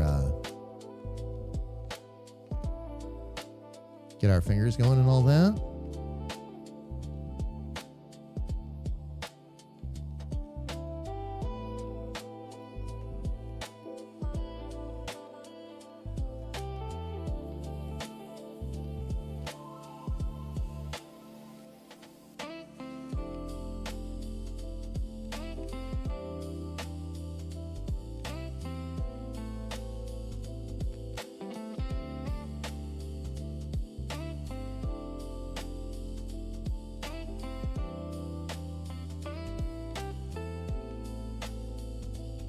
All right, now let's see if we can fix these shadows real quick.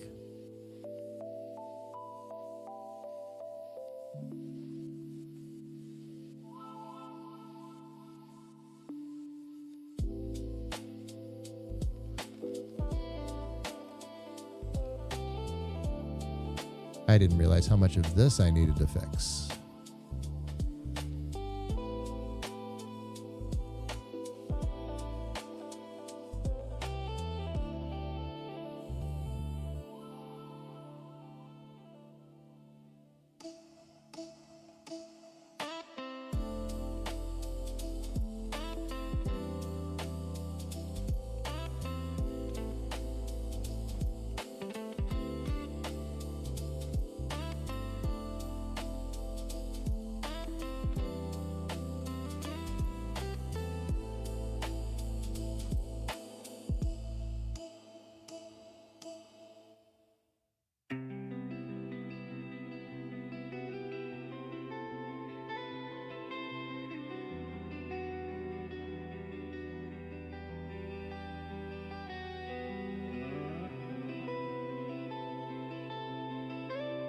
And that is much too thin up top, so we'll go ahead and expand the shadow there a bit.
Okay. Now he's holding it. I think I'm happy with that hand.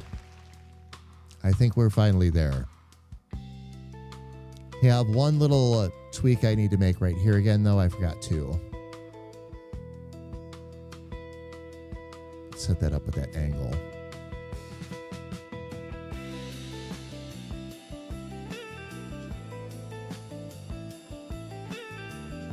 Took a little bit of work, but we got there.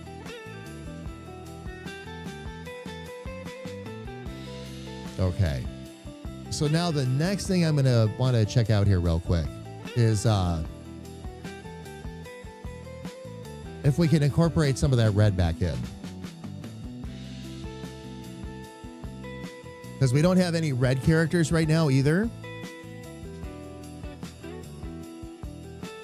And King Richard is going to be all... King Richard will be all green. So I might try another... I'm going to save this just like it is right now. And we're going to try another... like that darker maroon that was going so well with the purple before. Just couldn't quite dial it in. That's what we're going to look at.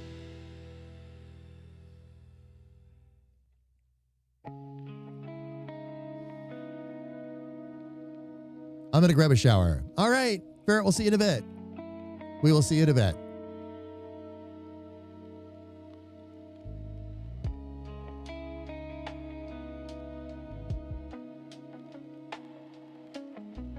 Okay.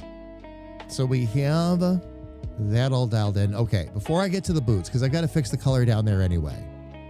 Before I get to the boots, I'm going to select a few things to try and change the color of here just to see how it would go.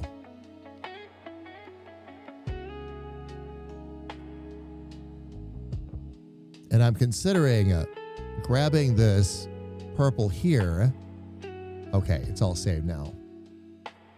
And swapping that out.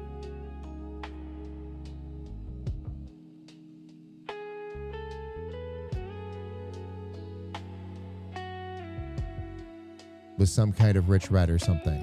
What do we got? Oh, all of the colors. That's right. I had forgotten I had done that already. Made my life easier.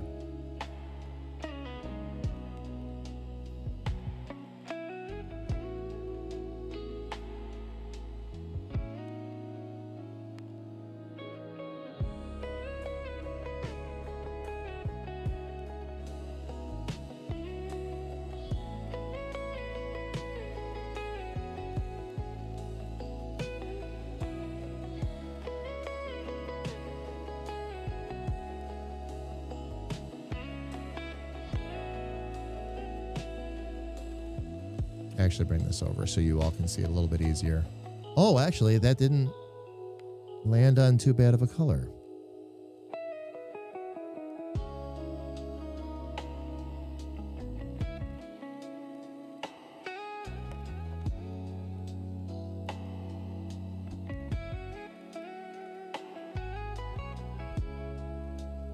Or do we let Stanton get a little bit more a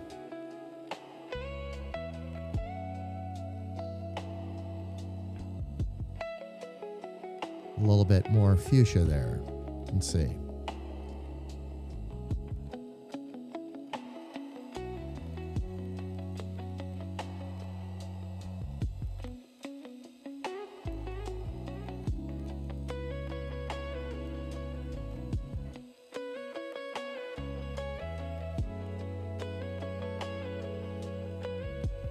I do want to brighten them up, but not too much. Not too much.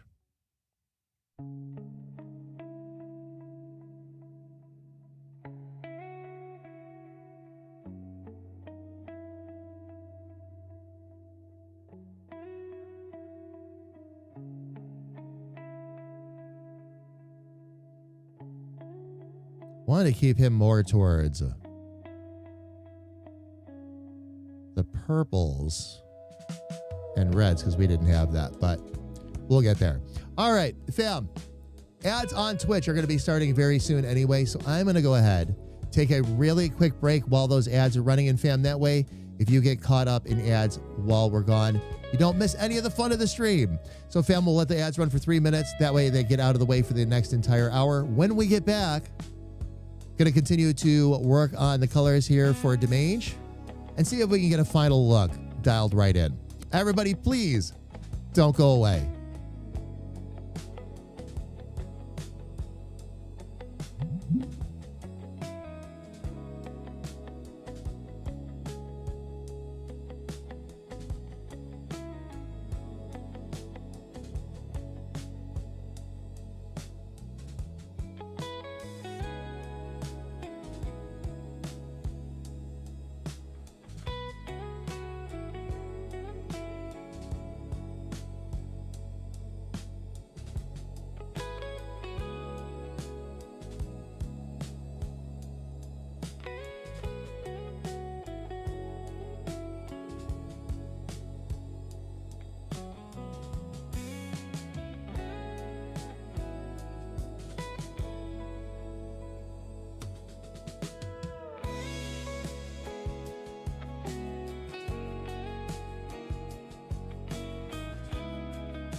All right, fam. Looks like my timing was good this time.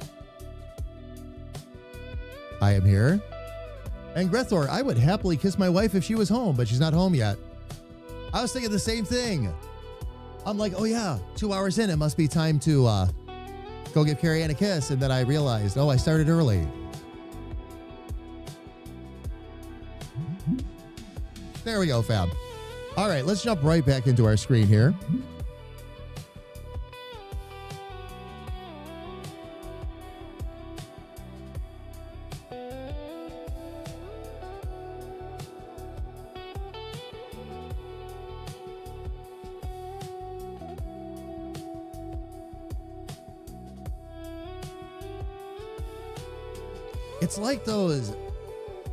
It's like those colors, those purples, which I love, by the way.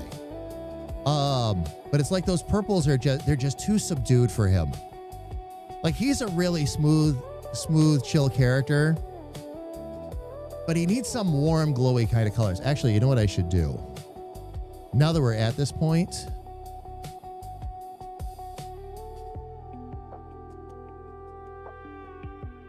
let's see, where's my fill?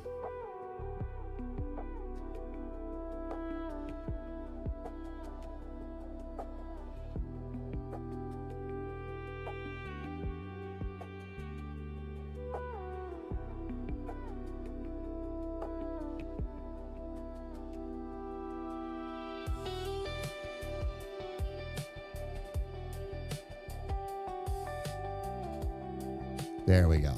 That'll help me get better colors too. I've switched from the gradient fam just to a straight black background. Now, here's where what Kira and Elfie were talking about earlier really comes into play. Even on a black background. Now you can see the purple and all that a little bit better, but we scroll out and that still leaves that a bit hard to see.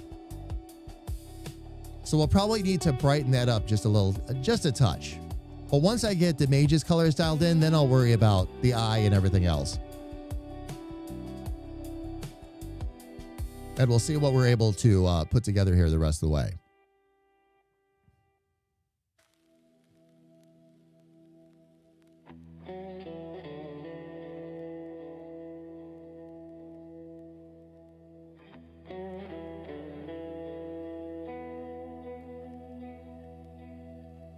Probably time to pull out the hex and just start dropping those in there. Oh, I didn't copy it off of that other one.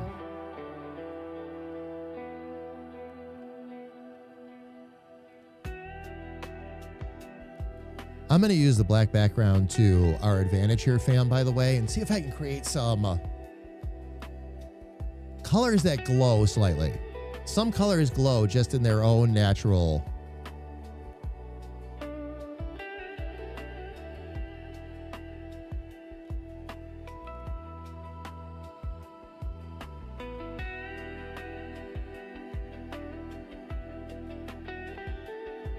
natural tendencies, but I want to see if I can find some that actually have that kind of glow to it.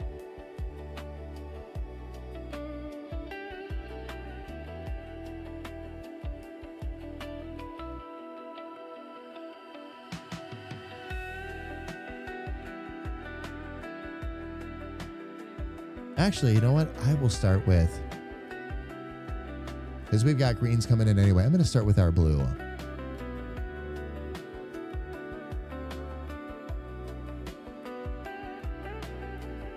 Ferret, you got to learn the tools. You got to learn the tools. It'll take some time. Even switching over from other drawing programs and all that, it takes a little bit of time. The best thing I can suggest is there are a set of tutorials. And those tutorials are designed to get you up and running so you understand at least the basics and can start creating. Check out some of those tutorials. They pop right up on that splash screen. And they are worthwhile. They are worthwhile, so.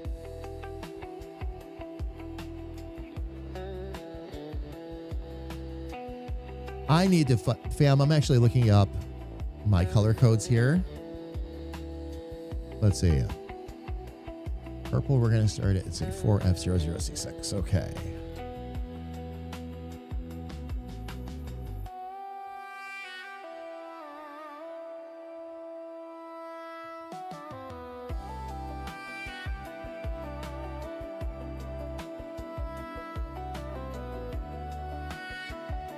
Now, if I use that purple, and I'm gonna start with our basic on-brand colors here, fam.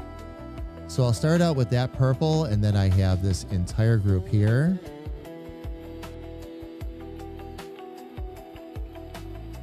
If I use the blue as a base, let's see here.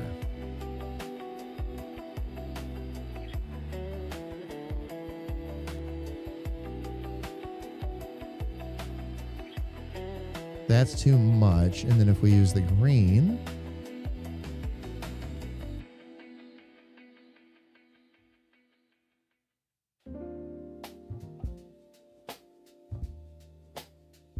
okay, so if we are going to use that particular green, let's see if I can keep the purple, the highlighted color, fam, and just darken the green up and make it more like a, well, then we're going to get really close to Leap, though. Let me think about this.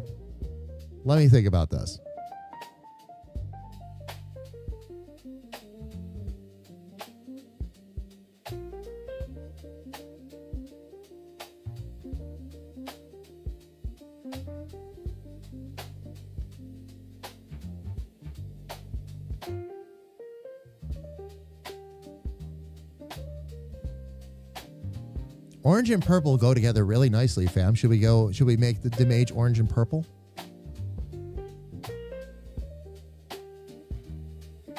Depends on the orange and depends on the purple, but actually I'm kind of liking that.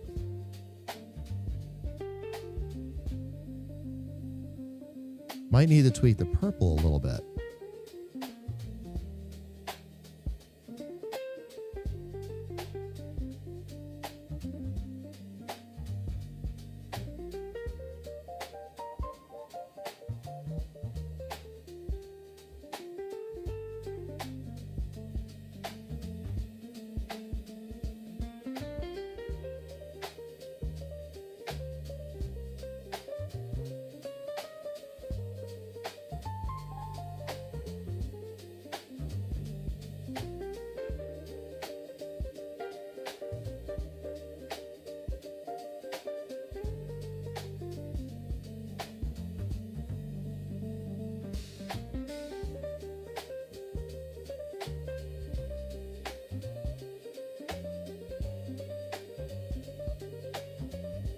And then can we maybe brighten or alter that purple just slightly?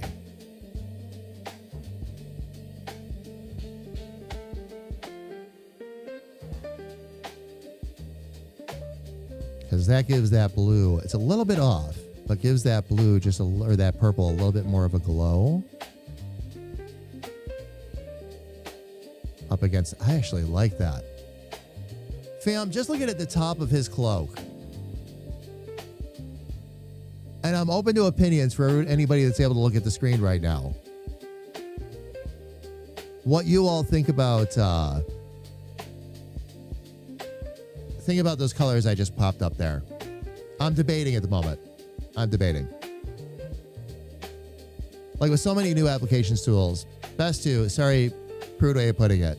RTFM, do tutorials, try things, and learn. Yep. Oh, yeah. Yep. Yeah, like we talk about all the time, Alfie. That's part of your 10,000 hours. Learning the tools, making mistakes, screwing up, figuring out what you have to do to put it back together, that kind of thing.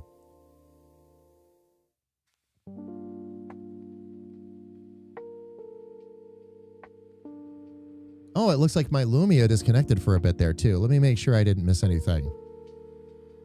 Nope. Okay, I did. Got it. Okay.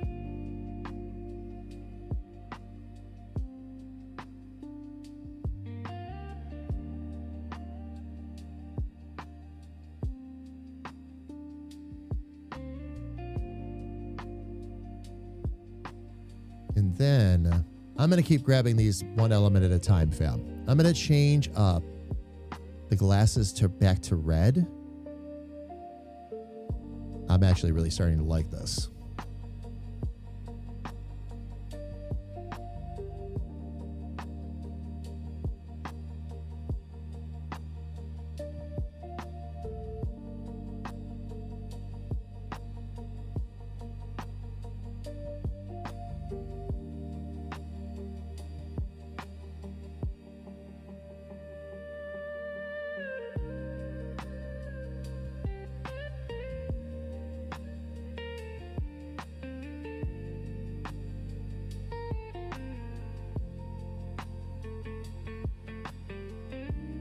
There we go.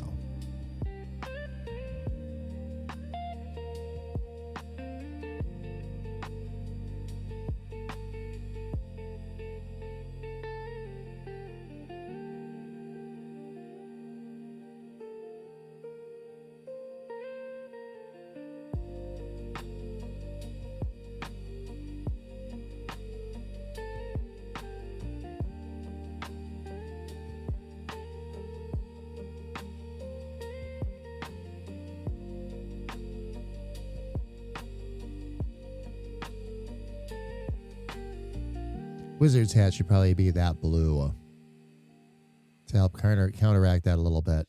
I like now I like the red. I'm still not completely convinced on the blue yet, though.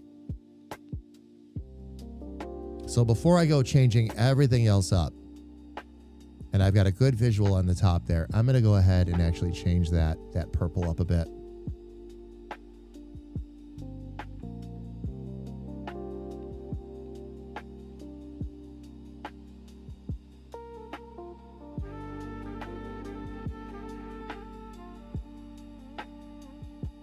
It just feels like it needs a richer, like if we're going to go with a blue, it's going to need a richer blue.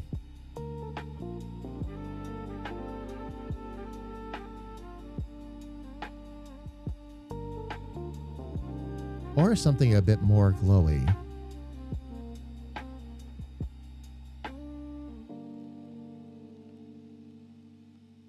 Let's see. Let me get my...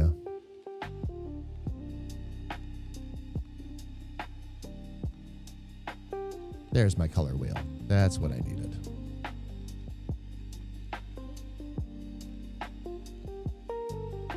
Get a bit more. That's what I was going for. I was going to say a bit more into those royal blues.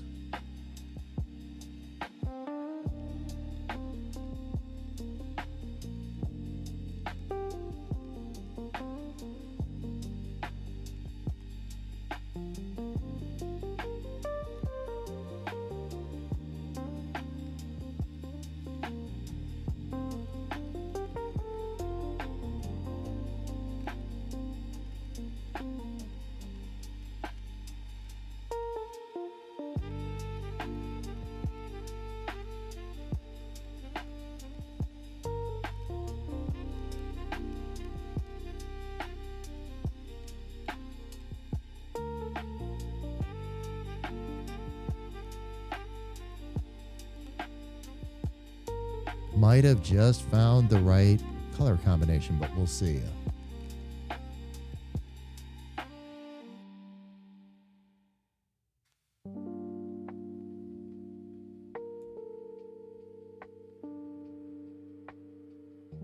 That gray actually offsets a lot of stuff really nicely, doesn't it?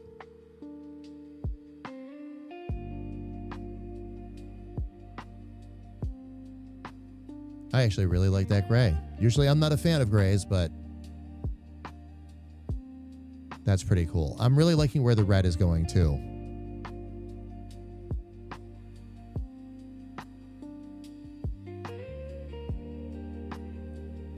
Let's get the rest of these taken care of. Get our highlight colors in first. This gray is so good, I might try this against a couple of other colors here.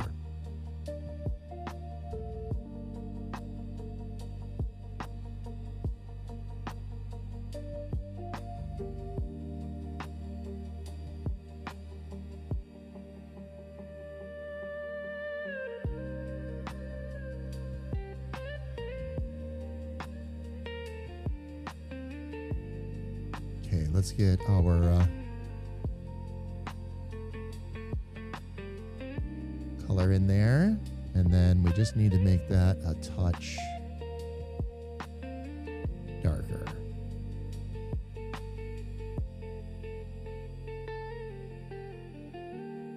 Not much, just a little bit.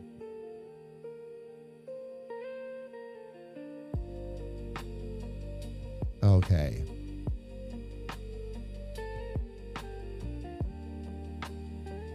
That gives us all of that.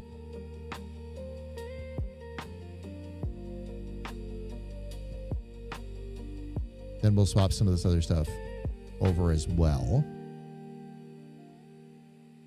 As I'm really liking where this is going.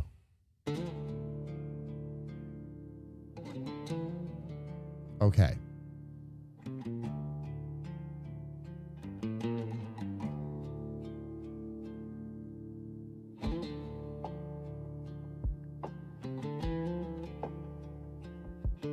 Now that we have that gray, I'm going to get back into the hex sliders here.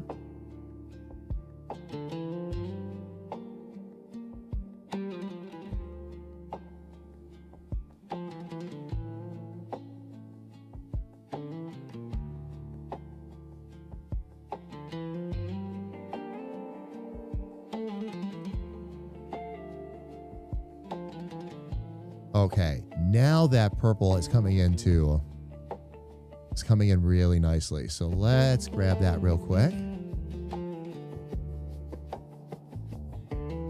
I'm going back over to my document here real quick. I have some base color codes that I use for branding, and I like using these as starting points. So we got a 4F00C6.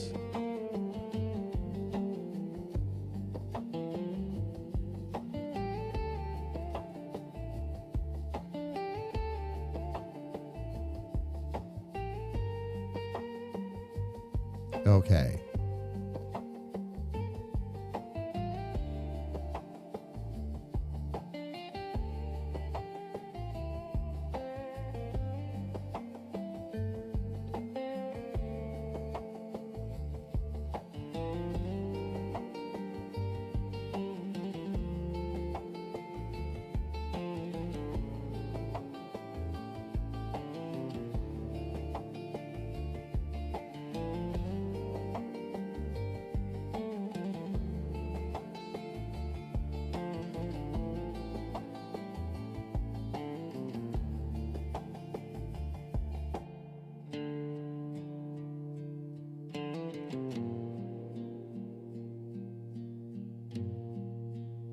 Let's make sure we bring in the right shade of purple here.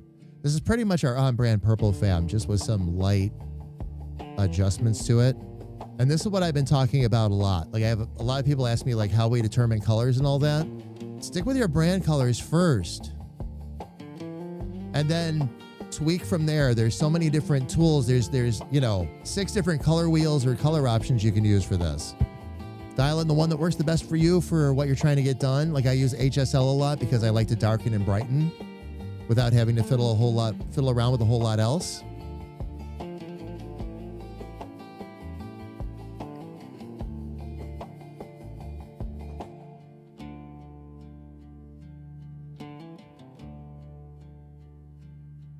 Let's get into the hex and we'll start to copy some of these over.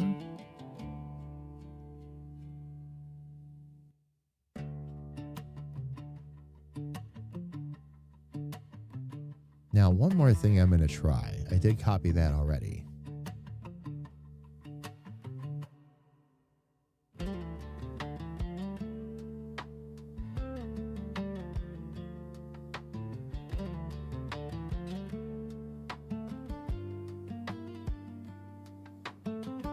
What happens with that gray when we make him maroon?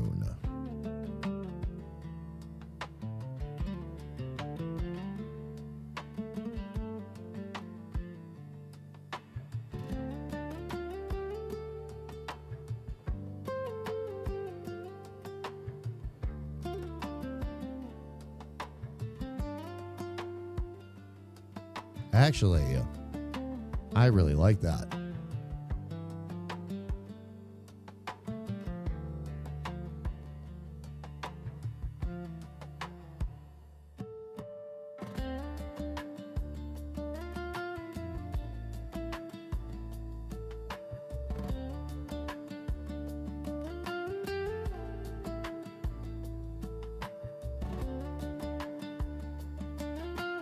We get into our wizard's hat real quick and we'll go ahead and drop this down in here.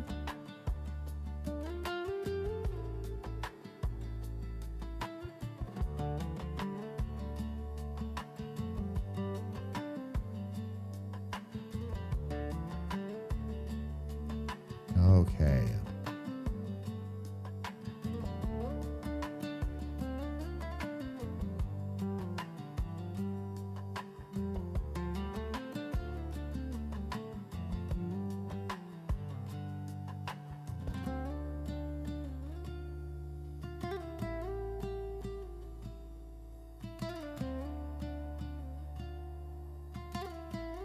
The one thing I'm liking about the maroon here, fam, this darker red, is that it really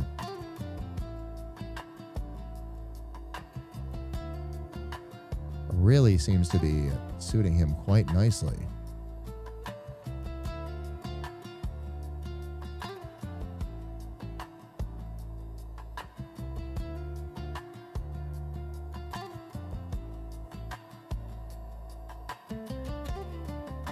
Where is...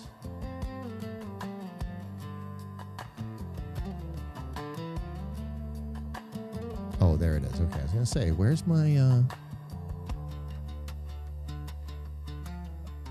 Okay. Get into my HSL sliders real quick again. Bring down the... Oh, no, that one stays the same color. That's right. It's the other one that's going to need a little bit of a twist.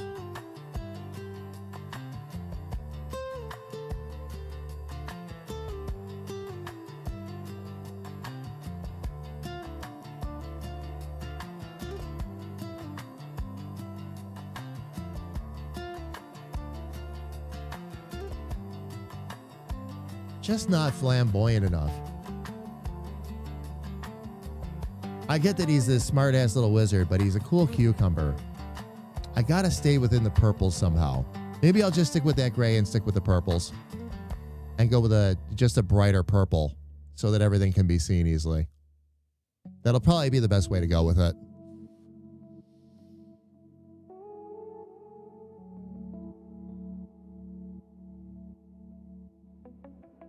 As much as I like that red,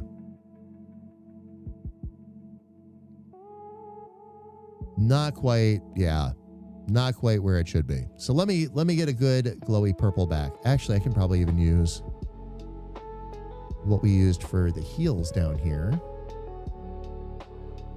which might even be close to our stock purple. Let me see.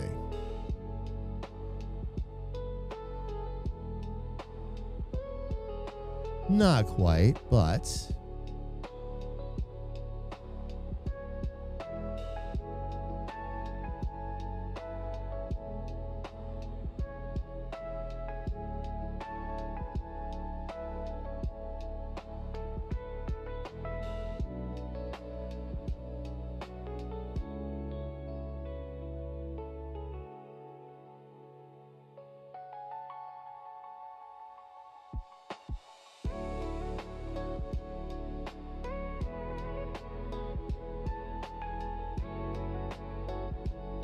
okay, why is it not? Oh, that's because of the color it is. I couldn't find the color box. Okay.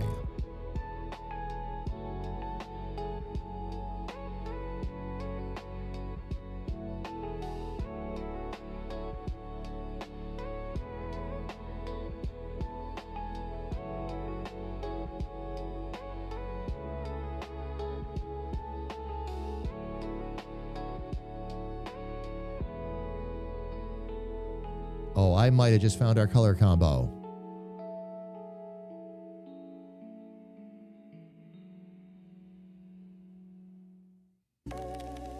Let's see if I can make this work.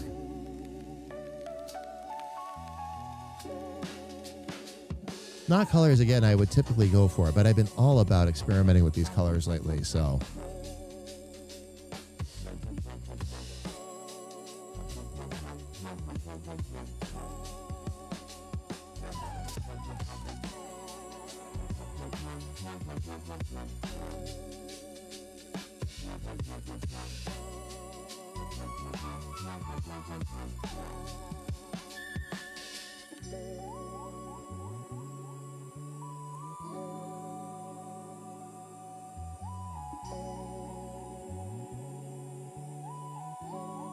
I grabbed the wrong thing when I did that. That's okay.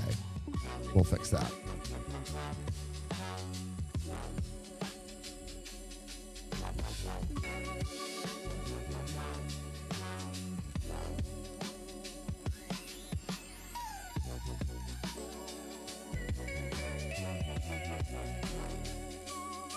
We'll grab that purple real quick.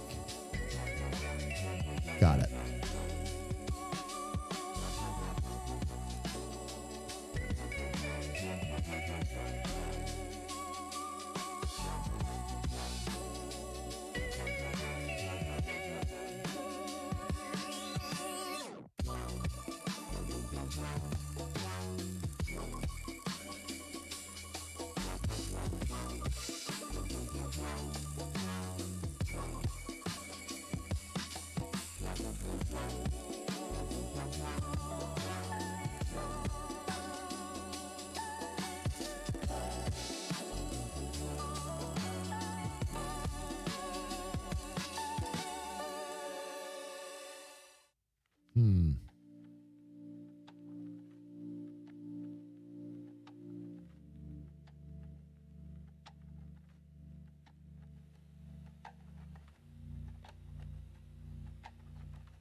All right, let's get the other.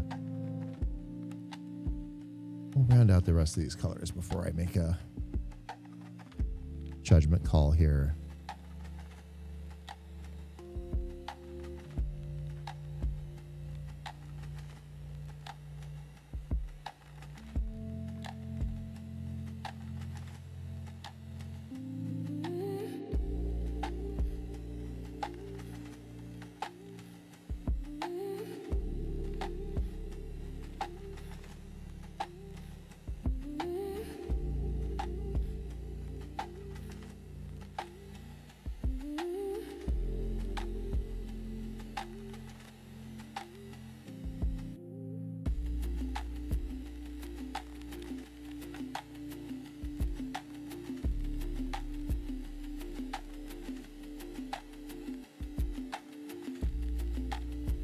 Is there anything else I need to turn to that purple besides the hat? I don't think so. I think the hat's the last thing.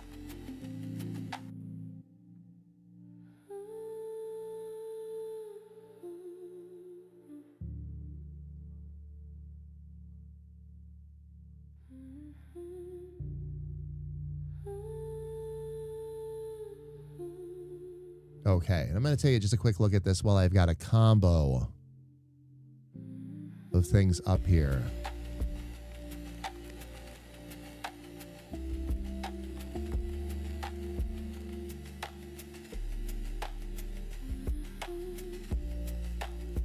What I'm looking at, fam, is I'm looking at the blue against the purple versus the gray against the purple.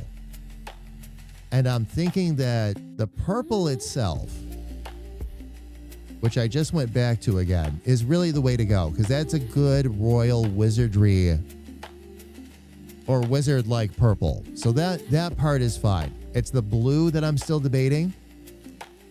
And I think I like the gray better. And maybe I just need to make the gray a little bit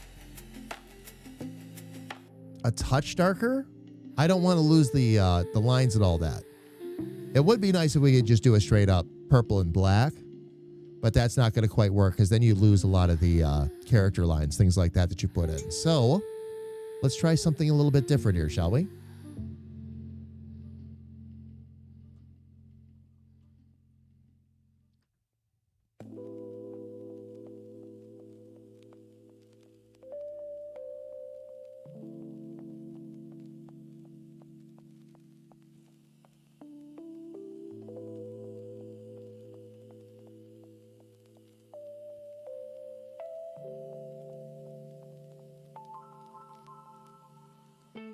That might be our spot right there.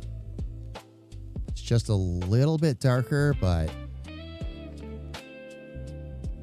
not so much so you lose everything.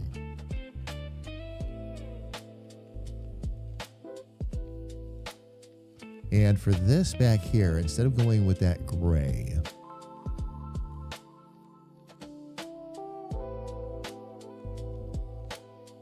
well, actually, maybe I can.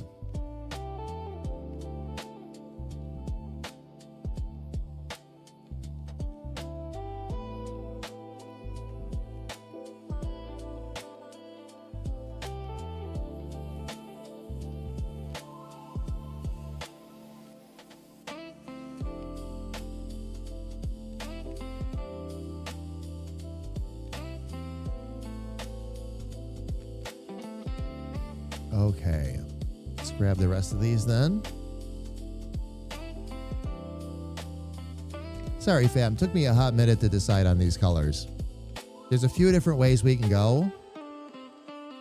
And I just, again, want to make sure that I don't end up crossing with what we did for Kira's character or what we're going to do for Alfie's character. I'm keeping those colors in mind as well.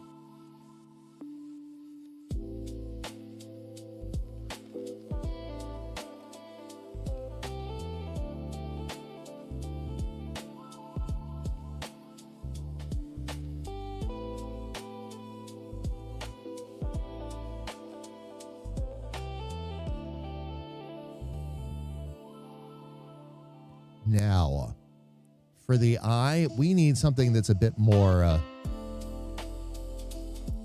color appropriate. because of the kind of character that the eye is. I still don't have a finalized name for the eye yet, fam. I'll end up deciding on that a little bit later.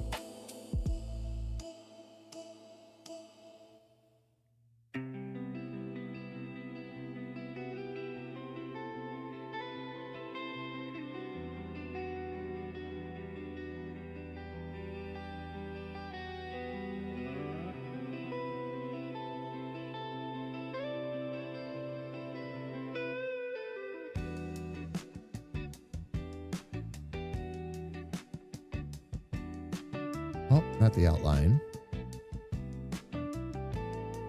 Color overlay. There we go.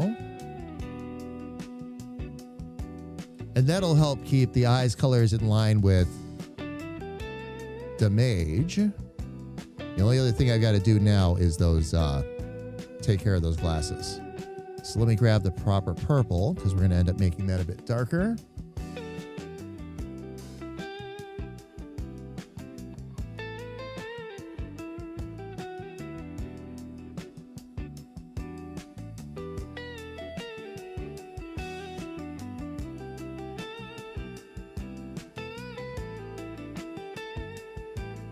Okay, let's get right into our glasses here.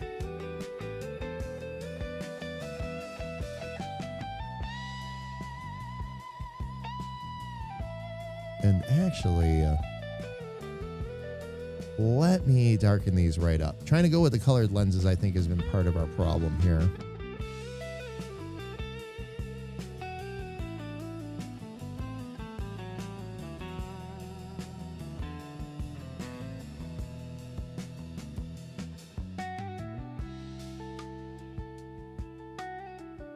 Let's grab our hex code. Rico!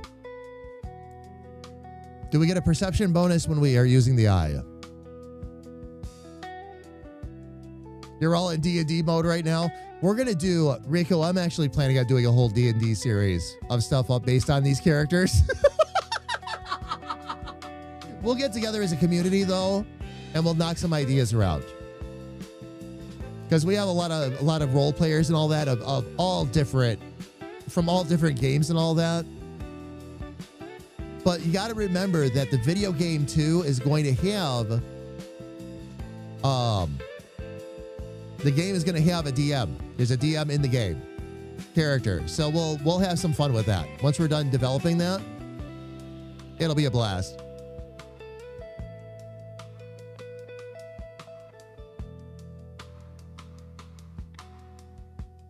Actually, he has a cataract, so he's at a disadvantage. Oh, man.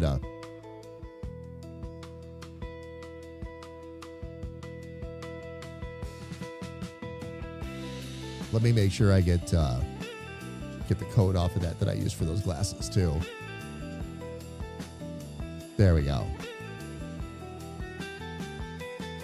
Nice. Okay. Now I'll need to change up these little guys. Let me see if I can actually select those with this. There we go.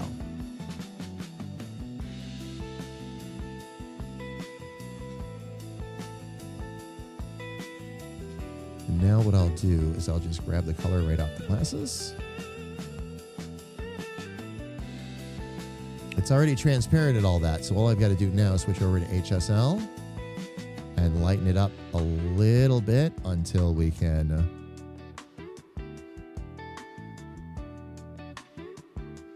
actually start to see it and we get a better reflection off the glasses, which is excellent. Now I can just take this and copy that code and paste it right over. He's just a font of knowledge with an attitude.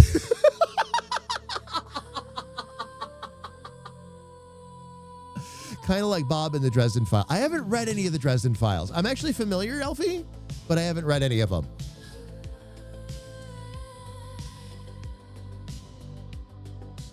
"12 sets will have the happy star instead of the whale."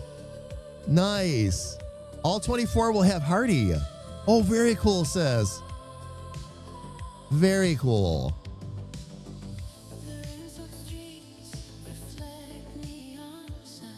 All right, let me get a hold of this other one right here. Why won't it let me? That's the curve it'll never let me select. Okay.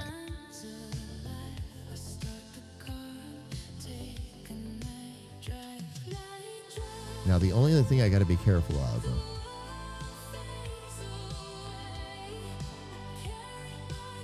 Oh, both the curves are at 100%. We can just control that with the color of the... Right, okay. But why is it...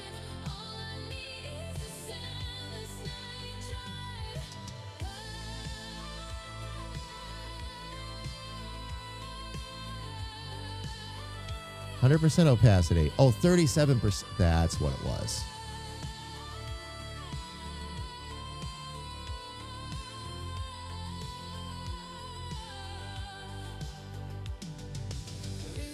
Still not, no.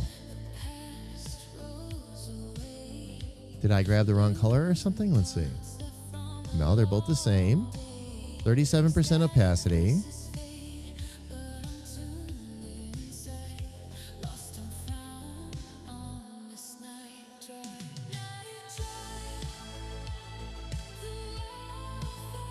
Layers were in the wrong order, fam. That's why it looked different. Okay. Now, let's get in here real quick. I think we need just a slightly darker fuchsia for this. A little too bright and pink. I find it somewhat funny that he's a slight shade of pink. We'll have to... oh, yeah. Oh, yeah. Oh, Alfie, absolutely. That's good. That's a great idea. Let's just make sure we don't forget it. I am going to darken up the fuchsia a little bit. It's a little too pinky, but yes. Just a little bit. Not too bad, actually. It's actually a nice shade already, but... I want to richen it up just a little bit more. Not, again, not much, fam. So what I'll do is I'll darken it up just a touch.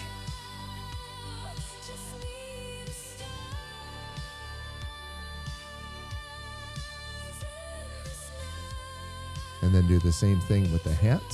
Oh, I didn't get the color code though. Let me do that first.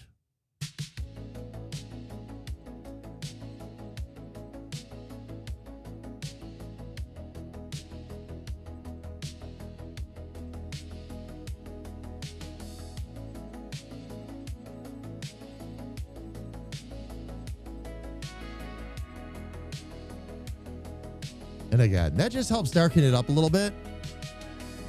Make it a little bit more purple, a little bit less pink, which is what I wanted. Because these two are going to be cruising around together a lot, so the colors have to match and not be offensive. But we're actually using colors here that we haven't used on any other character. So the last thing I got to do, though, let's see if we can do something with these boots.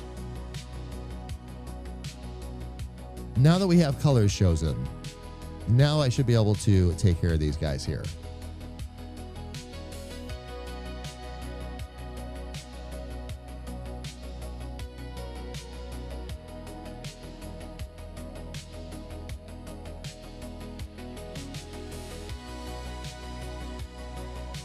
Okay, what did I just do?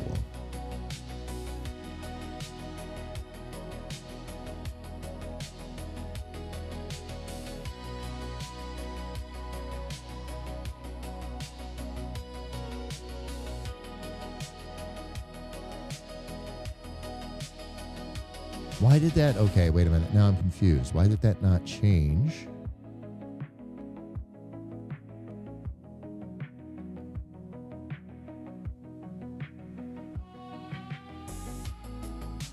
Okay, that's the lower robe.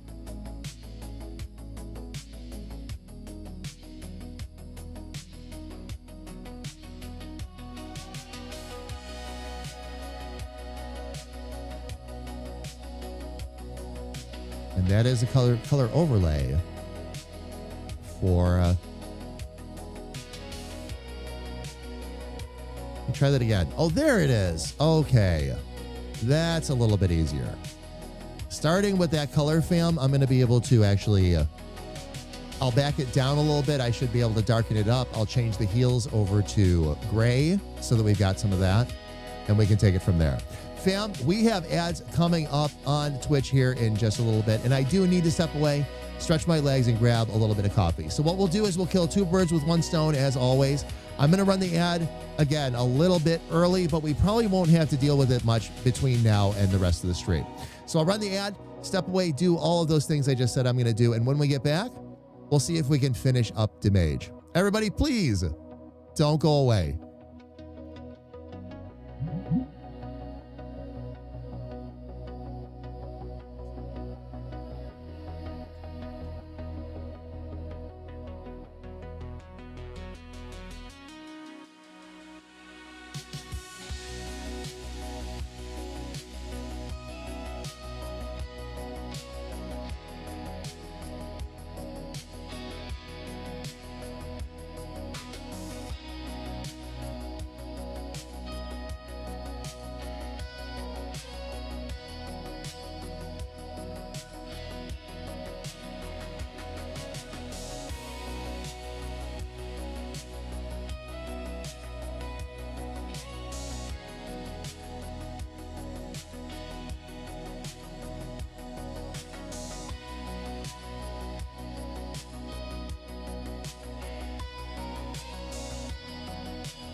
All right, fam.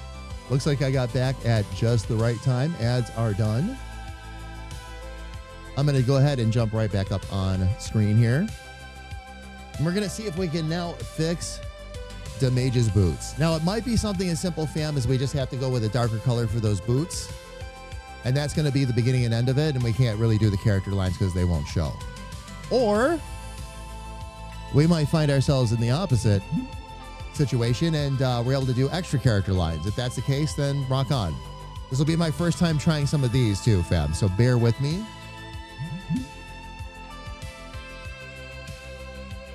But let's get our color completely dialed in here first while I'm on the right screen to do it.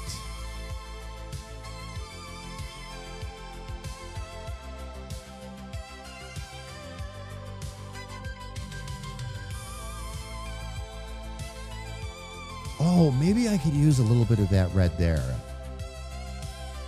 so that it offsets. Oh, yeah. And that kind of helps tie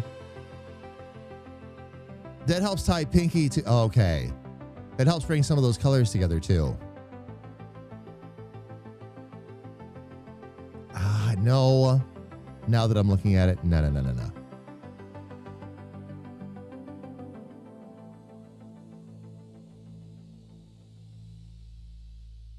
We've got to get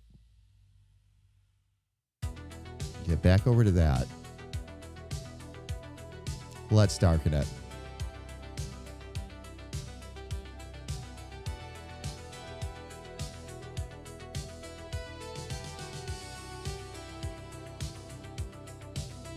Now, if I darken it up about that much, we go with the, let me switch this around now. Let's go with the gray heels.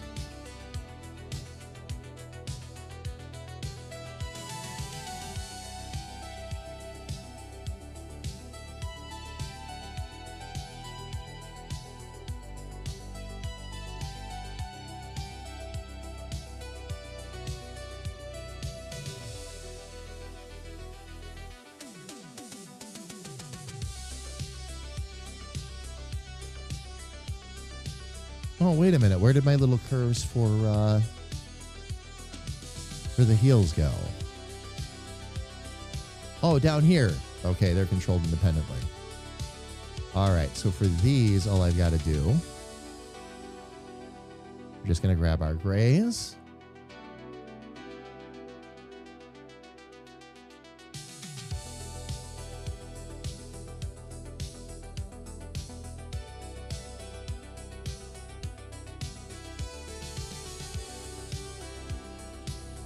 And then let's see if we can just get a couple of character lines in there. I think I'll just do it. You know what? I'll keep it really simple.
We're going to try this one more. Oh, let me get that out of the way too.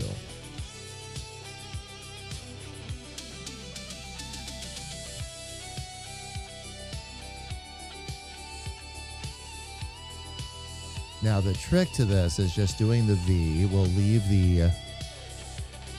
that out of there for the moment. Oops.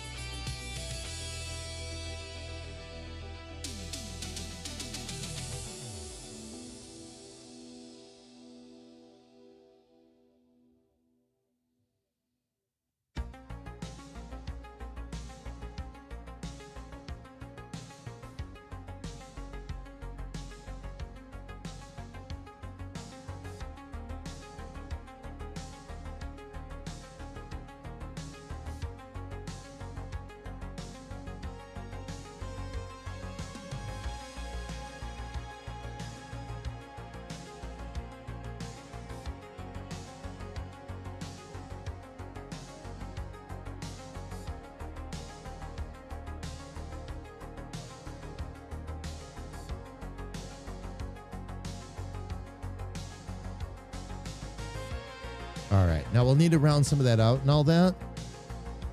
But fam, as you can already see, that gives you some extra to work with down there, basically. Just gives it a little bit of extra character, so you're not looking at big purple blobs for boots. You can already make out their boots, but this will make things a little bit easier. What I'm going to also do is grab these.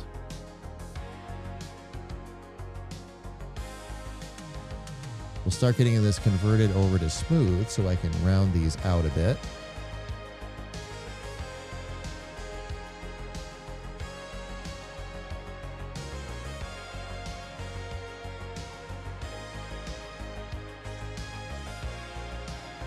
And then all we're going to do here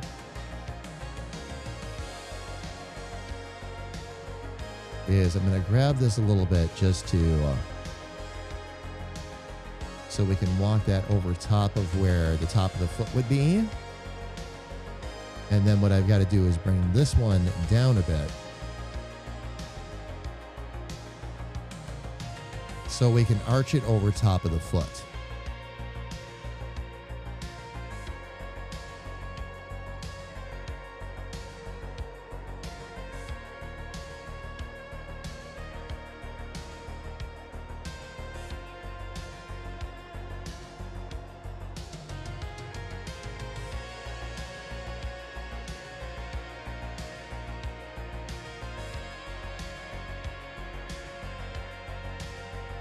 Okay, and then we're going to do the same thing over here.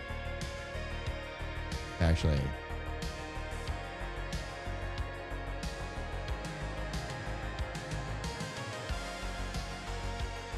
being 100% honest about this whole thing, I'm doing this a little backwards. Let's leave one line across the top. We'll start there.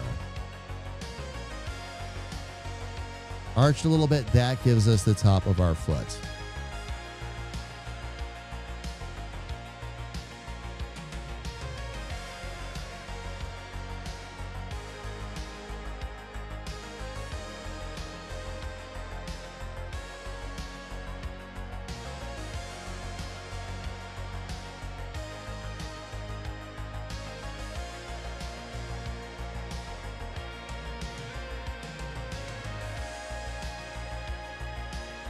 I'm going to go ahead and take that one and get rid of that one too. We're going to rework this line again. Bring it to the top of the foot.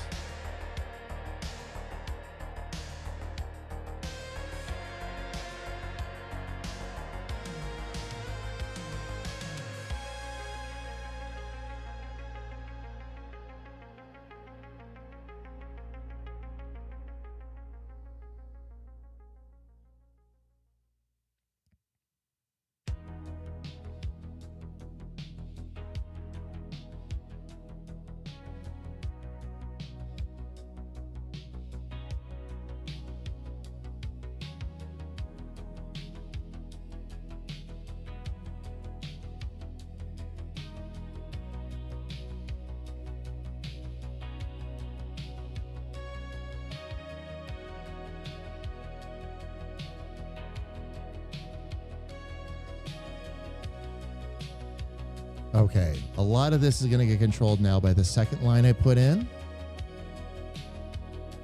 We'll do that right now. Let me grab my pen tool real quick.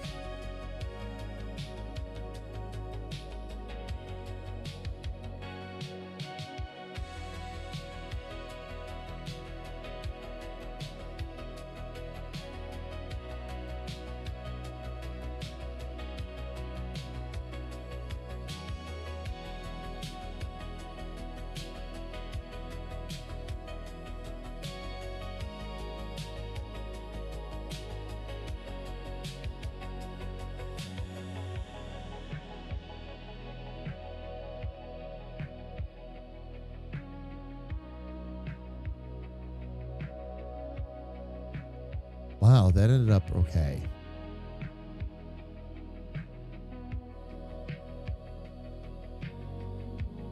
I was going to say, fam, that ended up way off.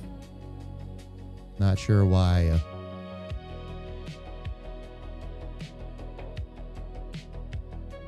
We suddenly had some of that going on, but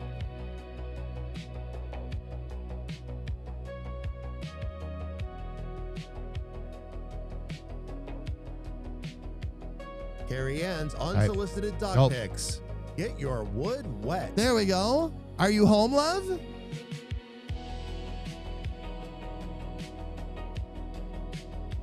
Welcome, welcome, welcome.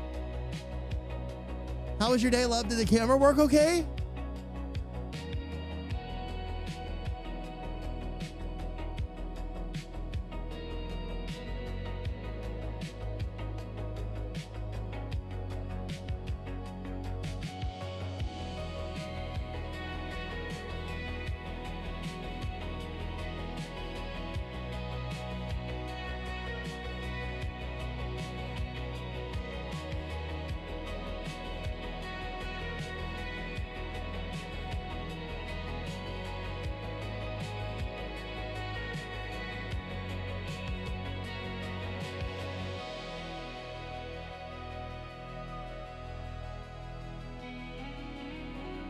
We might just need to skinny these lines up a little bit too.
There we go. That's a little better.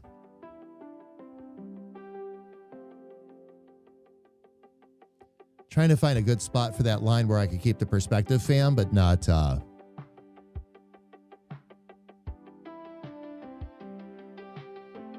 ruin the entire look. That is actually sticking out a little bit farther than it should be there. Go. Fam, Carrie Ann, let me get up on the big straight here real quick. Carrie Ann just brought me a present. I have presents. I think it did. We'll see. Okay. We will see. We will see. Fam, it is that time of year. It is time for Dark Fudge Holiday Stars. This is a once a year indulgence. I love these things so much.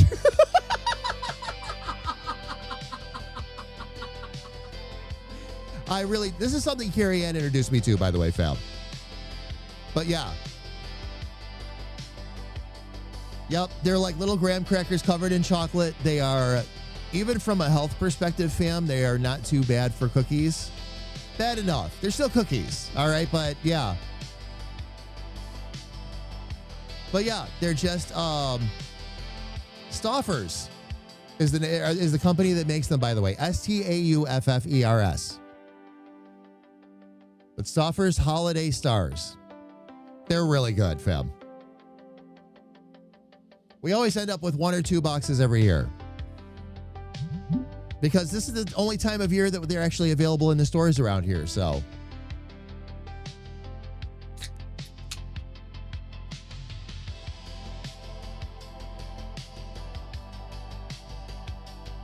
If you like crunchy graham cracker type of cookies covered in chocolate and covered in really tasty sprinkles, then yes, you need those, sis. If you don't feel that way about it, then no.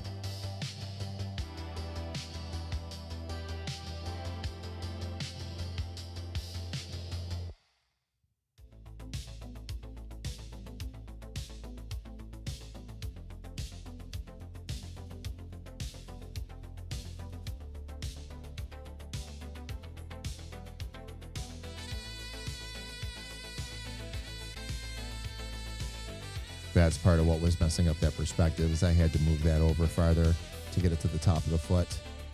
This one here. Oh, I didn't put one in there to smooth that out. No wonder that looked so funky.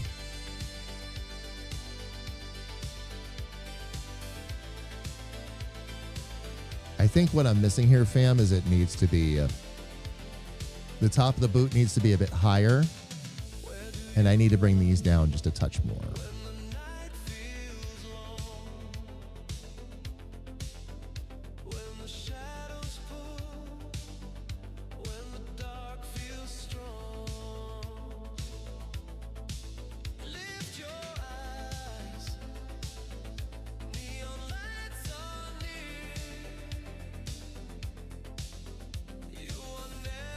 Just straighten out that curve a little bit.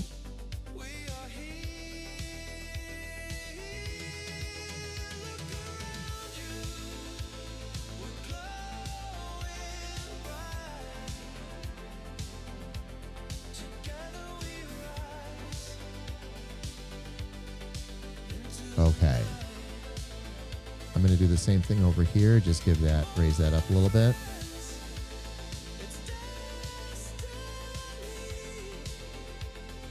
And I think for this over here, I'm going to actually replace those with fully blackened triangles, I think is what we're going to do. Noel, good question. I believe it's dark chocolate. Let me double check. Dark fudge, to be specific. Dark fudge.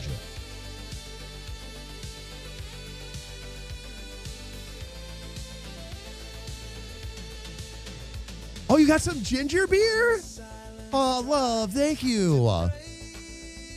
I was super productive today. The only thing left to do is paint them all. Nice, sis. Congratulations.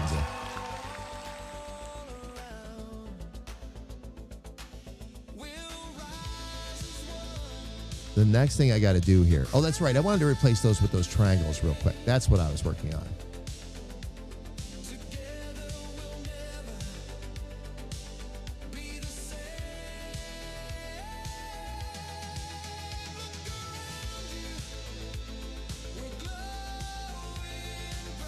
We'll turn that into a curve.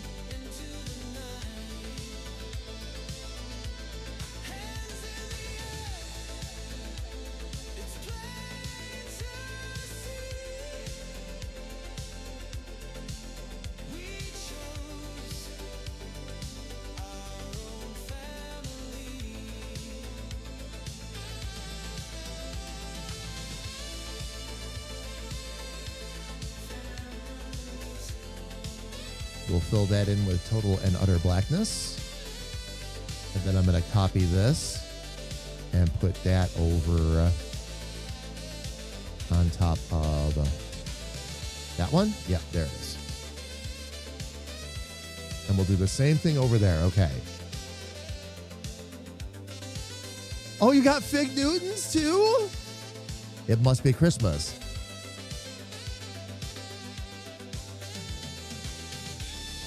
Oh, you got yourself some black cherry soda too? Ooh.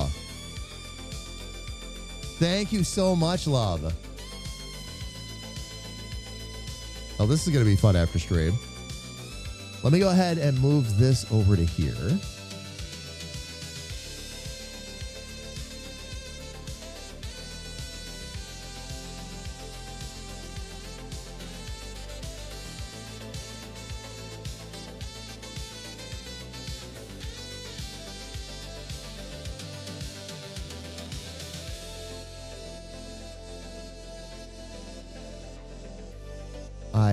Wait a minute. No, I'm on the right one. Okay. That should be completely filled in. All right. Stop trying to.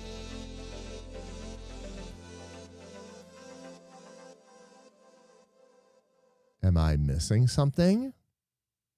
I keep setting the color. He keeps snapping back.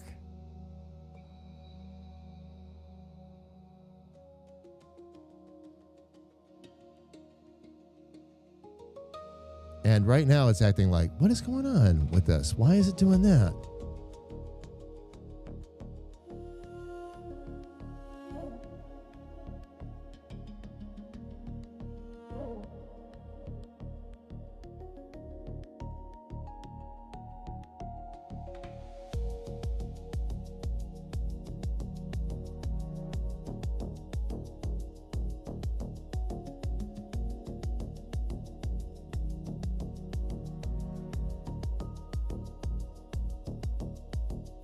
Yeah, I keep changing the color. I keep snapping it back.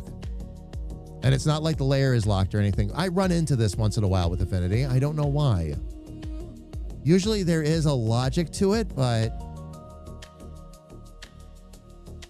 above the back, it's above everything. Like there's no reason that shouldn't be showing.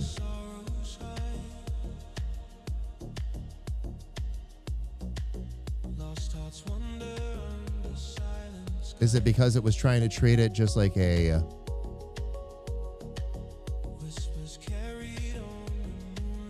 polyline? Because I have that.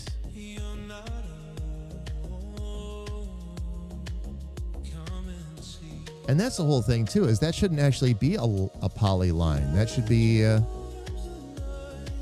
shouldn't be a line at all. It should just be a triangle. All right, I'm going to do this because I could spend all day trying to figure that out and why it suddenly decided to do that. See, this one is actually the same thing. It was just the size of the triangle. Okay. I'm going to do this again. And this time,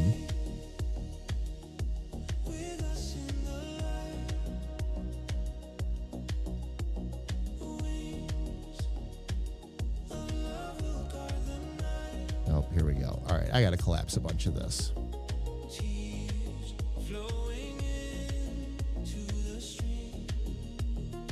So I can find where I'm at here again.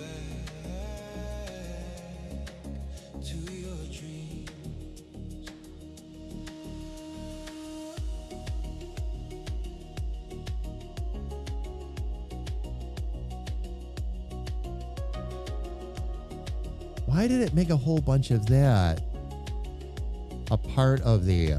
oh, that's right. That is part of the staff because that's the hat, the eyeball. Okay.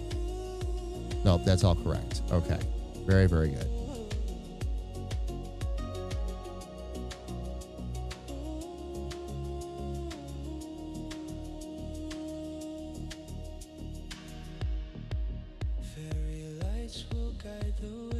Okay, very good. Now, we'll try this again.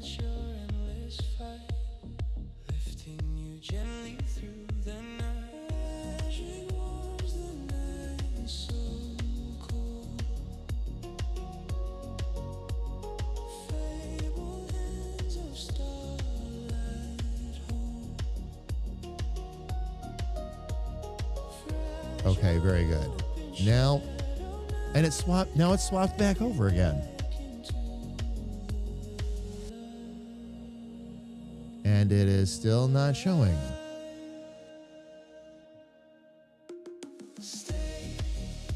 This should be as simple as selecting a color and then it... why does it not want to show the triangle? And why does it not want to change its color? That's as big a problem as anything else. Let me get up to the top here and see what's going on. It doesn't even show the triangle when it's on the top layer.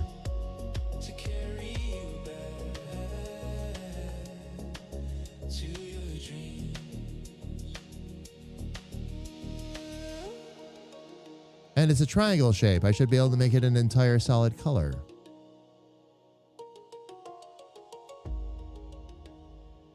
Yeah, it's insisting on... why is it doing it like a poly? That doesn't I don't understand.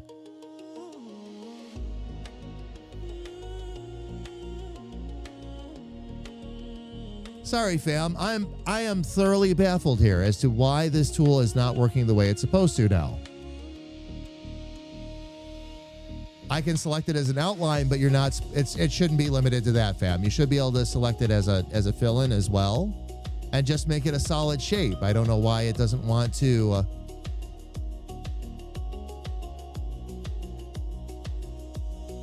let me choose a color for the inside.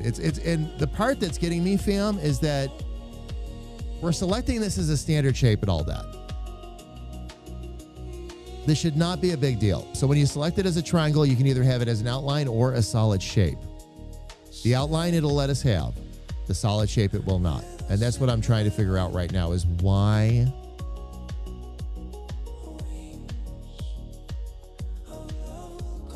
selecting something like this, why we can't have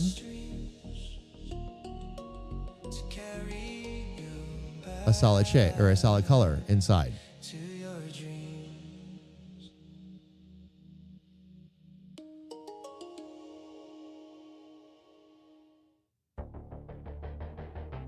I think what I'm going to do... oh, don't jump back up like that.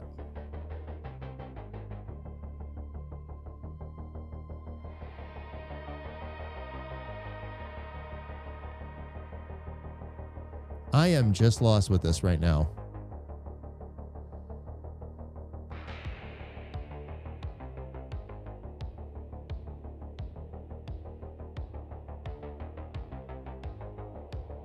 Triangle has been created. There's our outline again.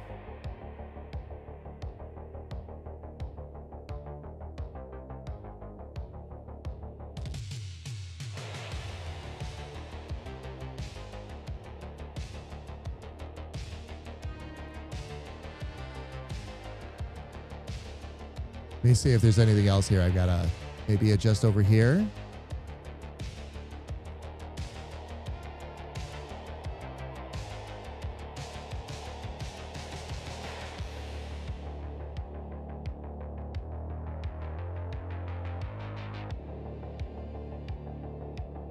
Yeah, this legitimately, we are at the point, fam, where this is a legitimate bug. It's just simply not doing what it's supposed to do. So rather than ride the struggle bus, I'm going to go ahead and save this real quick, and I'm going to just restart the program. We're going to turn it off and on again and see if that fixes it. If not, we'll have to look at alternative B.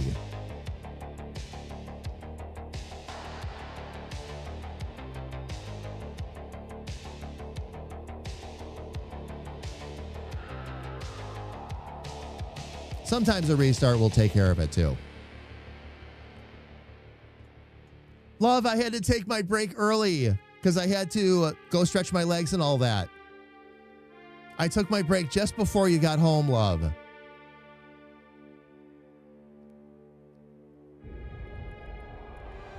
I also got strawberry lemonade, green tea boba.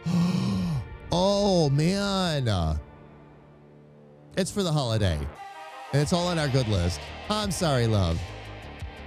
I'll give you a really nice kiss when I'm done with the stream today, though. All right, fam. I'm gonna pull this back up.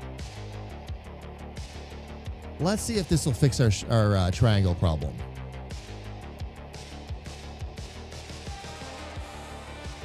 Oh, now it's doing triangles like that.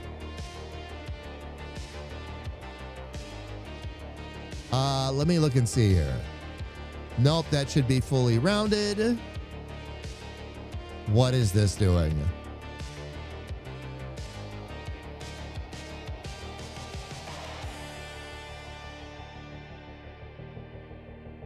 And still won't let me. If I use another shape, bear with me one sec, fam.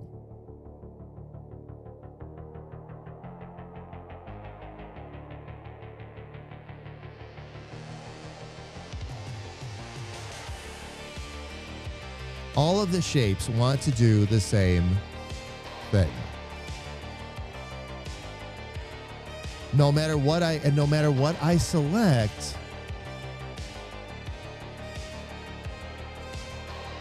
Okay, let me check. Let me see if something else is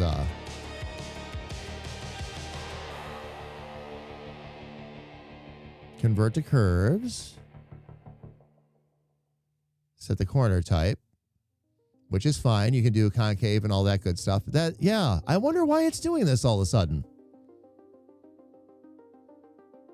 We call this unexpected behavior. And there's no reason why this is happening. Everything was fine right up until this moment too, fam. But there's no reason why I shouldn't be able to draw a basic shape and just have it fill right in. And I'm not complaining, fam. There's just something, there's either something I'm missing or or we're dealing with a bug. And I'm pretty sure we're dealing with a bug at this point because there's literally nothing that should cause this to happen. It's not even showing the complete shape. So I'm really lost. Like, it's not even showing the complete triangle now.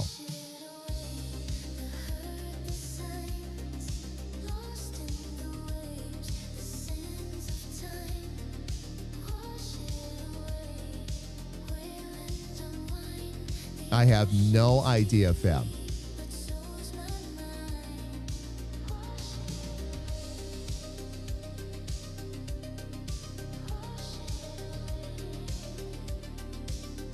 If I convert it to curves, it still stays that way too.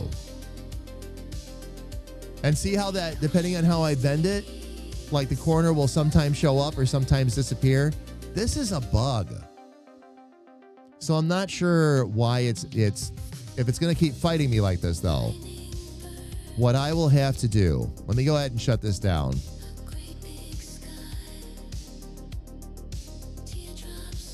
Because I'm not going to be able to finish up what I need to finish up with this. So I'm going to jump up to the full screen.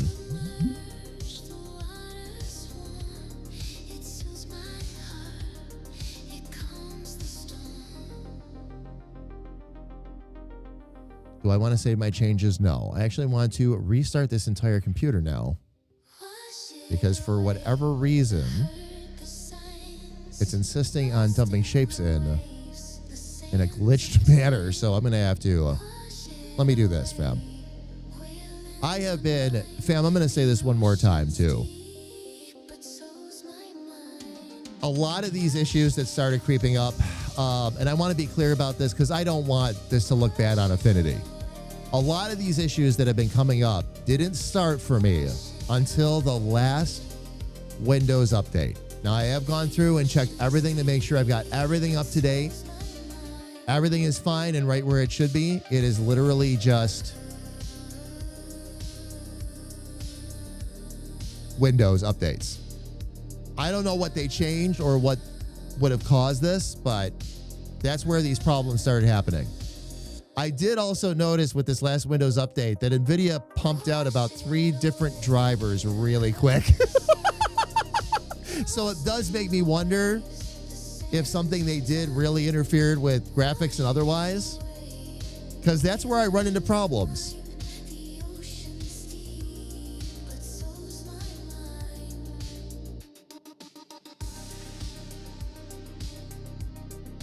All right, let me see if I can bring this back up.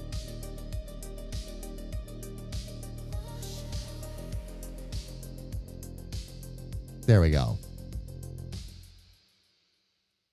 Maybe that's why you crashed now? Yeah. Yep. There's been, I won't go far down this road, fam. I'm not trying to turn this into a complaint fest about Microsoft or anything. Do your homework, though, especially recently. And I think the big thing that triggered it, and this is really on point after the conversation we had right at the start of the stream. A lot of fingers getting pointed at the at the fact that Microsoft is using a lot more AI in its programming and all that now.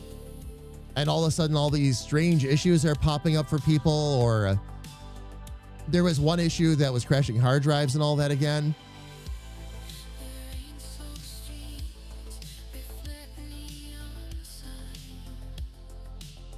At the end of the day, though, my personal opinion, for as long as I have used computers and been working with Microsoft, bugs upon bugs upon bugs all the time. And they, a lot of it, and this was being said way, way, way back when I was taking programming classes back in my early 20s. Okay, so this is almost 30 years ago. Even then, people saying that Microsoft doesn't really test their stuff. They put it out to the world and let the world test it for them. I would have to say that's still true. All right, fam.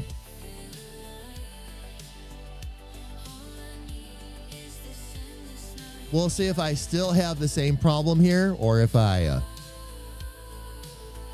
have something new. Let me, fam, I had to restart this computer too. So let me reactivate my HUD real quick, just so if anybody plays anything, we get, it actually shows up.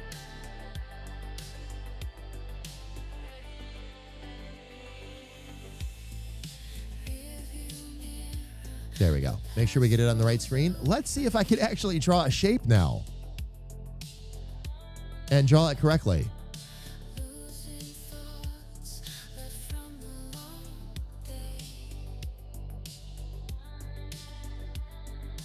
It is still drawing the same shape and still drawing it the same way.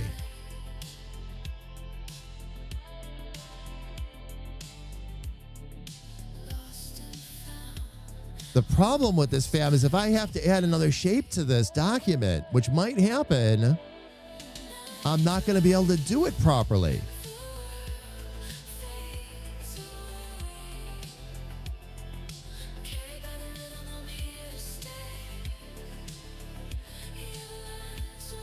And there is absolutely no explanation as to why. I mean, there really isn't one.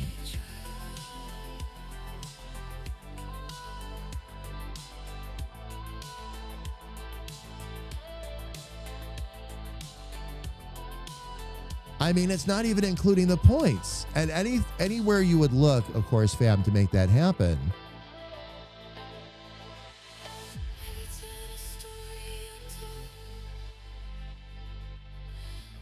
I mean, it's actually behaving like I selected other options for this, which, of course, I did not.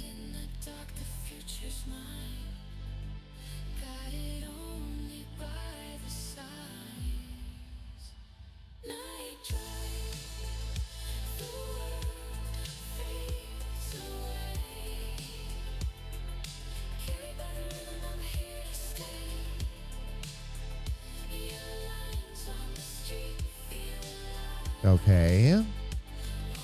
Now we're getting a little bit farther. Okay. That's better.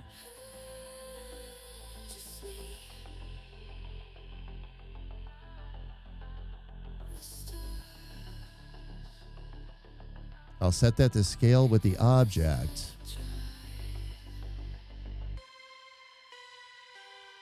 So that took care of our corner issue.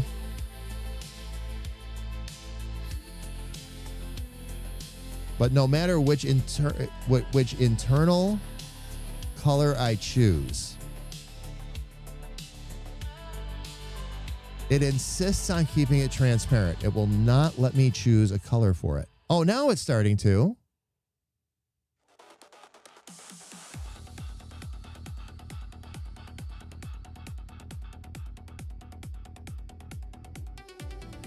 Why the battle then? Oh, now it's letting me. I don't know, fam.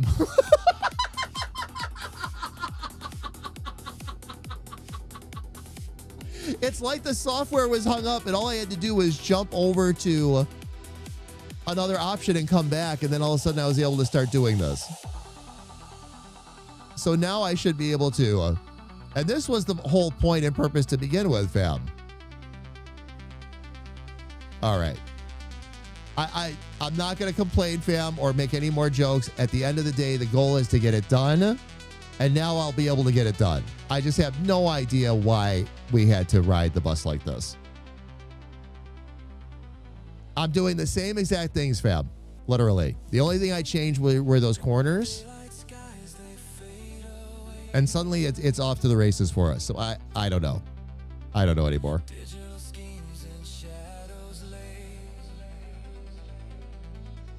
I am just a humble artiste trying to make all this work. That's all I'm trying to do.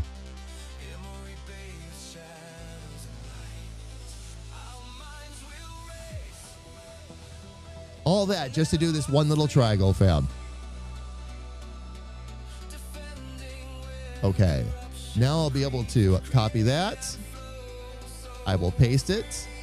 And I'm going to move it over to the other corner.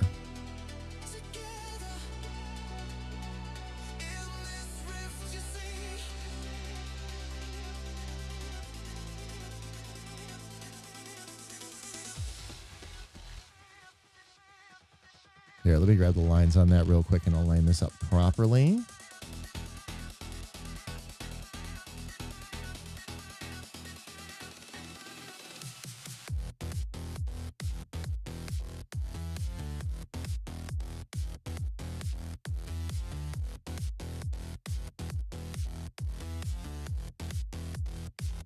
Okay, we need a little bit of that triangle action also over on this side. So I'll do that too.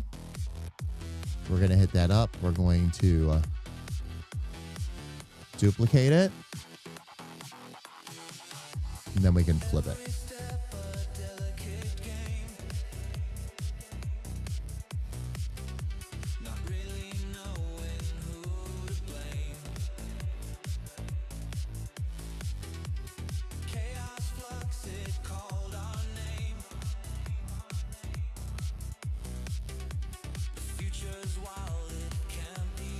grab our points here real quick.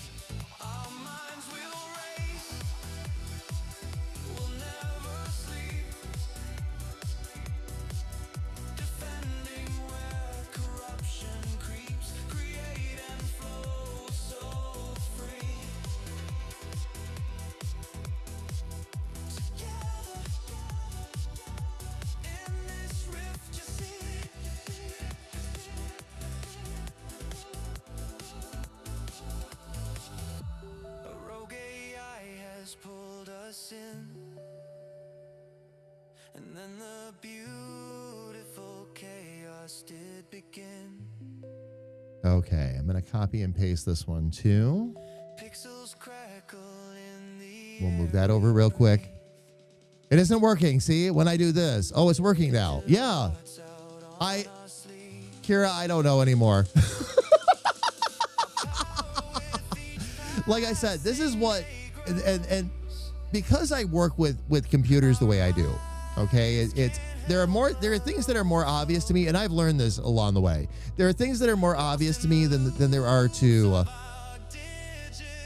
your average computer user, simply because of the number of different things I have to do and the number of different ways I have to use it. So I run into problems that people never get to see. It's like, why are you running into that problem? It's like, because I do so much. defending where corruption creeps, create and flow so free. Together in this rift, you see.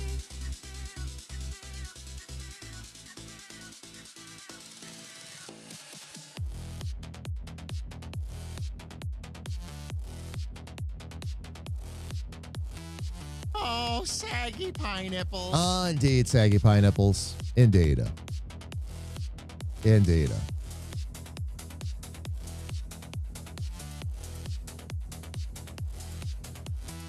But that did let me finish all of that up.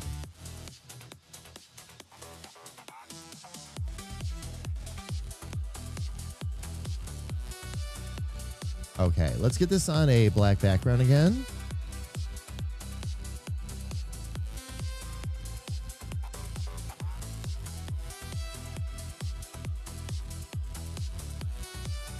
Now let's give ourselves a background where we can truly see everything. This is where this gets fun, fam.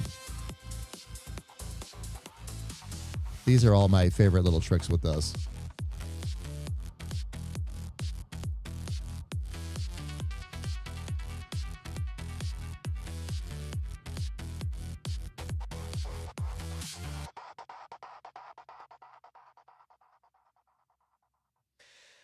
The Ballad of Dick Charming.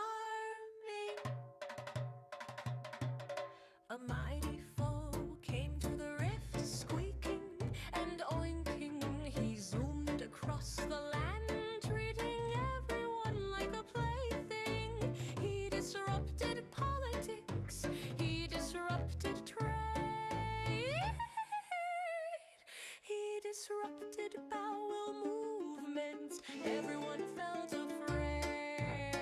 This is just so we can get a good look at him, fam. That's really all I'm trying to do with this. A cry for help went across the wide area. No part was left untouched. It was Try that again. mass hysteria. A man wondered in heeding the mighty call. A charming dick What? came to release us from the pig's thrall. One more time. Control C. Give me that hex code that I'm trying to copy so desperately. Control V. There it goes. His companions were friends. They enforced their support and initiated an escort mission. And he was the escort. Dick was first joined by the Mage, which increased his luck. Next, he broke down the defense. Just getting some green back there, fam, because it's a good contrasting color with the purples and pinks and all that, and we'll be able to see it thoroughly. So, fam, I think we are there.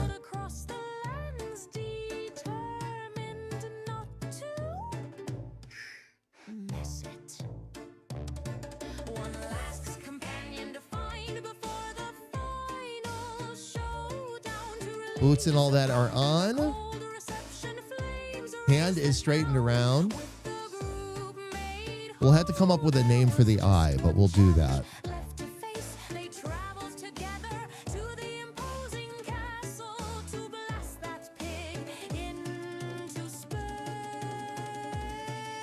The land had a need to be freed from this fiend from Guinea. Dick got up and came into the rift. He couldn't leave those in need adrift. His companions were Okay, that is going to be the right boot. their support and initiated an escort mission.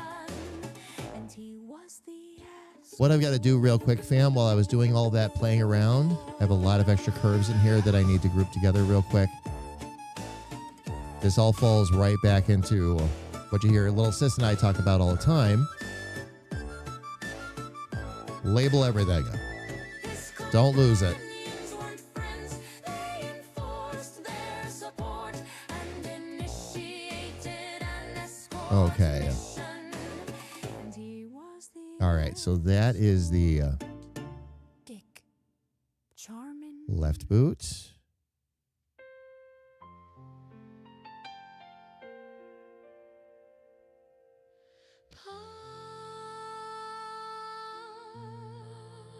Pots, pottery pots. Okay, and then this is okay. Pots, big ceramic pots, big That's for the right boot. That is for both boots.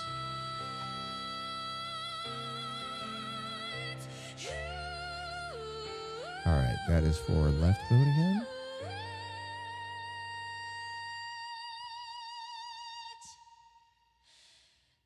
massive, enormous, Right boot. We'll straighten out the layers in a minute, fam. And that's for both boots together. Okay. ceramic pots, big ceramic pots, huge, massive, enormous. Okay. And again, we'll have to get those lines straightened around, but that's fine. All right, let's group all of this together.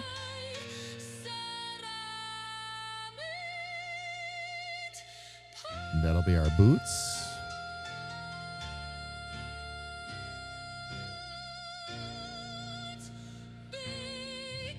Now let's get our layers straightened out so we can see everything.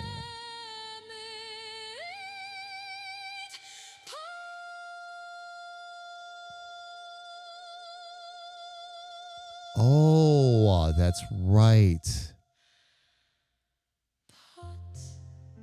Okay.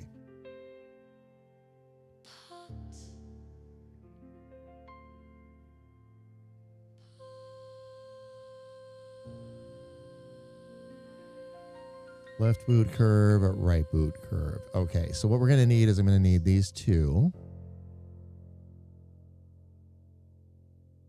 And those two we're going to group together.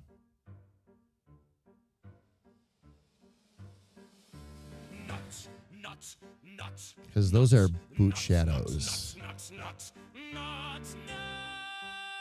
Those will have to stay behind.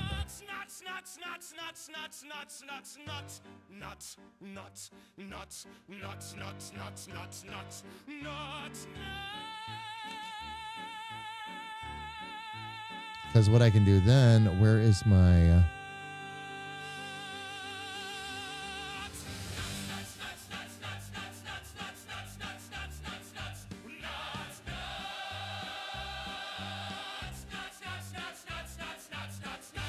There we go. Okay. So we've now got that in front of the shadow, which is fine.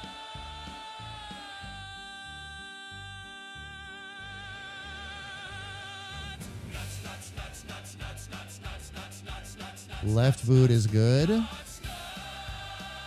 Where did the wait a minute though? Where did the right boot shadows go?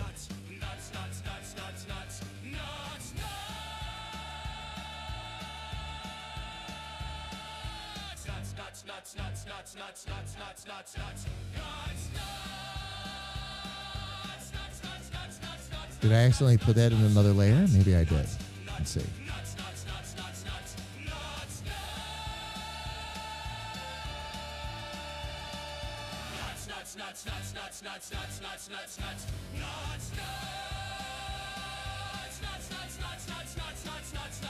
Oh, it tried to bury.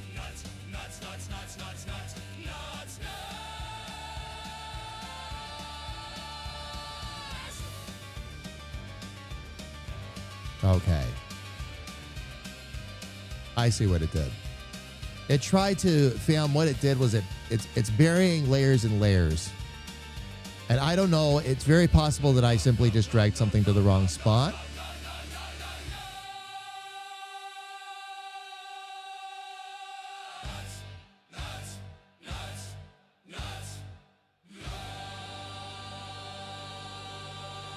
Okay.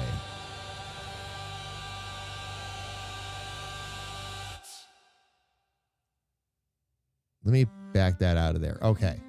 We've got those two in there.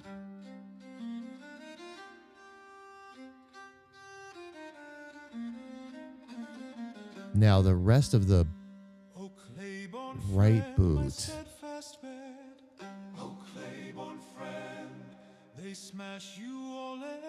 There we go. Okay.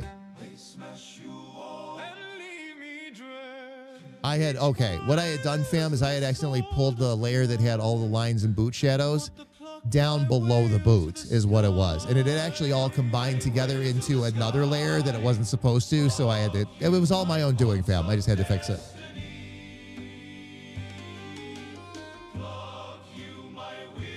All right.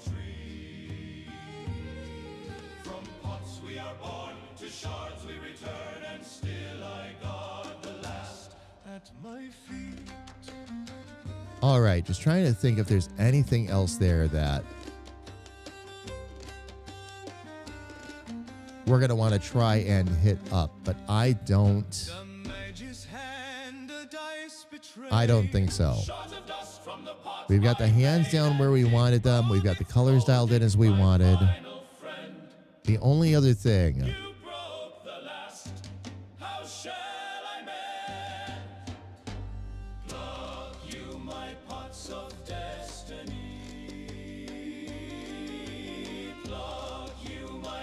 yeah, I've got to fix these shapes down here real quick. What happens in the pot stays in the pot till you smash it. Then I'm alone. My plucking hands. I'll mend you with cork, with fury, with fire.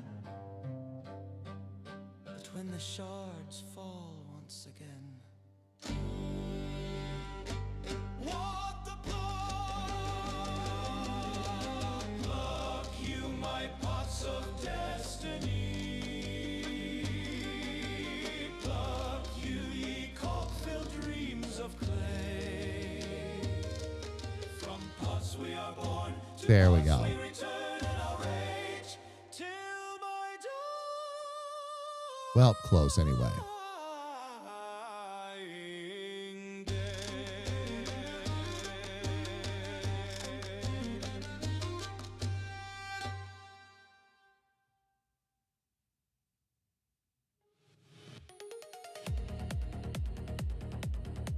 Bring that over and line that up a bit more. Just make sure we've got that hand about where we need it to be.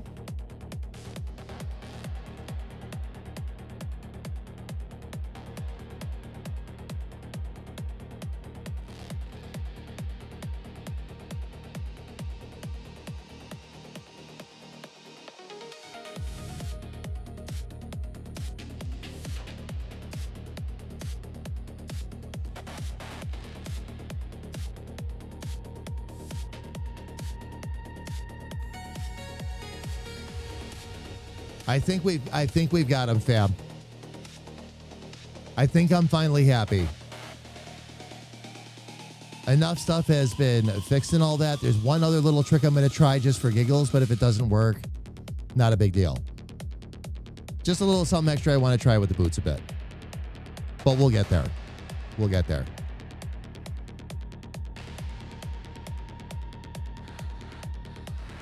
This will be our last little trick to try for the day. Now that we got our triangles working again,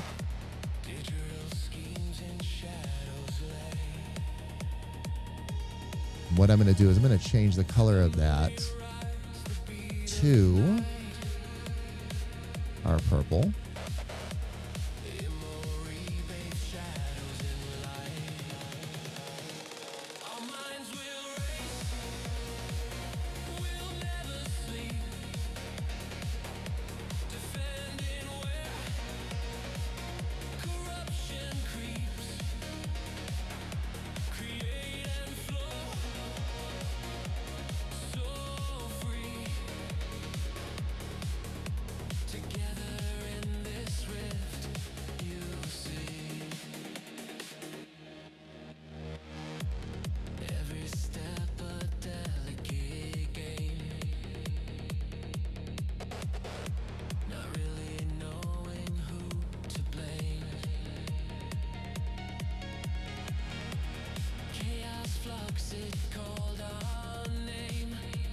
Okay, we'll turn that into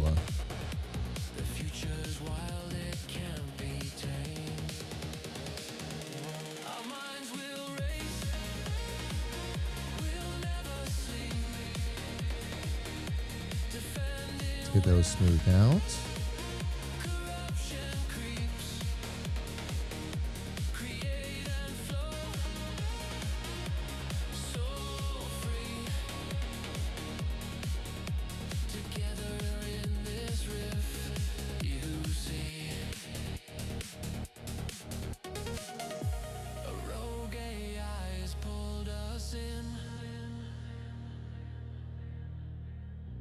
And then the beautiful chaos did begin. Pixels crackle in the air we breathe. Digital hearts out on our sleeve.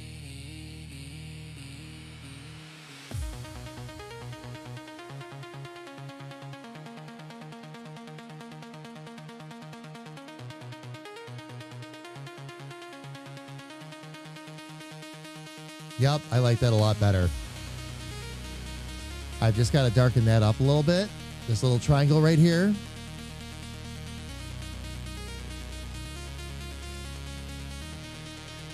And that way it looks like the material is kind of folding over on top of itself a little bit, giving it just a little bit of shade. I will copy that. Drop another one right in. We'll do the same thing over here.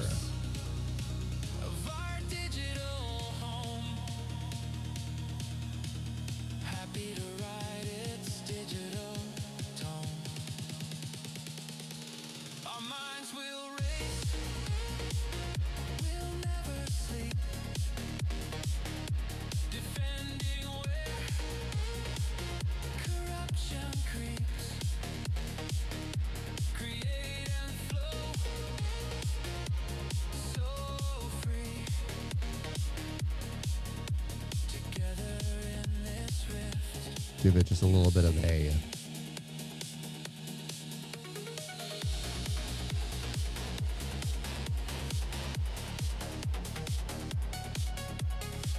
yeah. Yep, that'll work. The darkness that's down here around these corners here, there's not really enough there to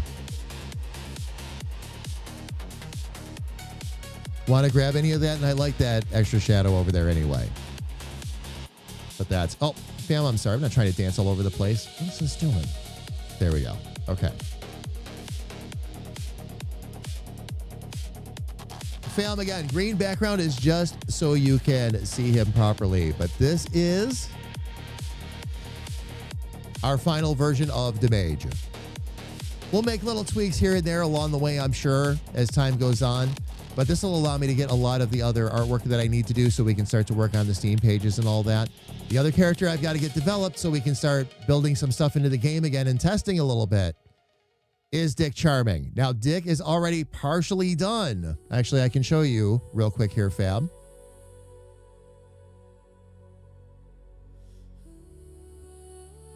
Let me save what I've got first before I go opening anything else.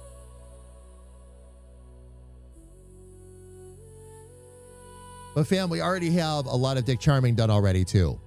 Well beyond the typical bust that I do, already partway down the chest and all that. So what we'll do is next week, actually I'll probably start working on him this week off camera, but starting next week, on stream we'll hit his character up, get that finished, and then we get the That's very nice. and then we get the title graphic done, and we'll be ready to roll. Then I go make the $100 bet, fam. If you're wondering what the $100 bet is, it's what we were talking about in stream the other day. It costs $100 to file a game on Steam, and they might not accept it. And if they don't accept it, they can take your $100 and off they go. But I don't see that as unreasonable. If they're going to look a game over and make sure that it's worth being on the platform, that it's not just some fly-by-night like they had problems with there for a while, absolutely. It also ensures that people are serious about the games they're putting up. Like, these are actual projects, not just one-offs and garbage, which used to flood that platform. Not as much anymore, but there was a time where it got bad, and I think that's why they shifted a lot of this over. So, all right. So, fam, what we're going to do, we've got about 5 minutes until our next set of ads starts up. We need to go share this love with another streamer. So let me go take a look and see who is up and running.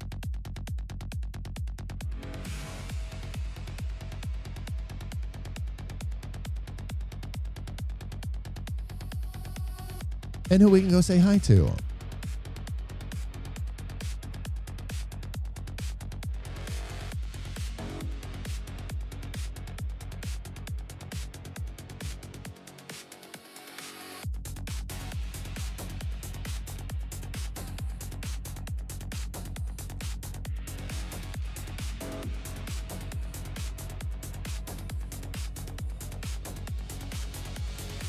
I held you close while you withdrew.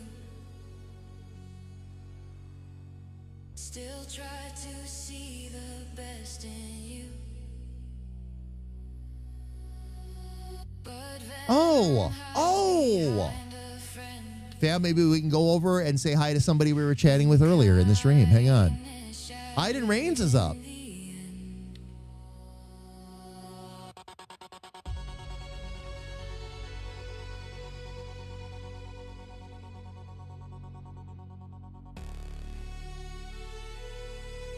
And doing some serious shading over there. Fam, let's go over and say hi to Iden. I know we rated over there, I think, just last week. But what they're doing is very on point, and they're doing a beautiful job, too. I'm not sure what software they're working in. Looks like photo. Oh, it's Photoshop. Looks like Photoshop. But fam, we'll go over and say hello. All right, fam. Now, when we get over there, if you would for me, please, I'm going to go ahead and drop the raid calls in chat. If you are subscribed, please use the first one. If you are not subscribed, please use the second one. It's the same message, everybody, just a matter of whether or not you have access to our emotes. I'm going to go ahead and start that raid, fam, one more time. Thank you all so much for being here. So much love to every last one of you. We will be back tomorrow, more than likely starting by 11 a.m. or noon, but we will be here by 2 p.m. for sure. But regardless of our start time, fam, until we get to see you tomorrow, please stay safe, stay healthy, and know that a big, bald, goofy comedic artist loves you dearly from the bottom of his heart. Take care, everybody, and please have an absolutely amazing night. I love all of you.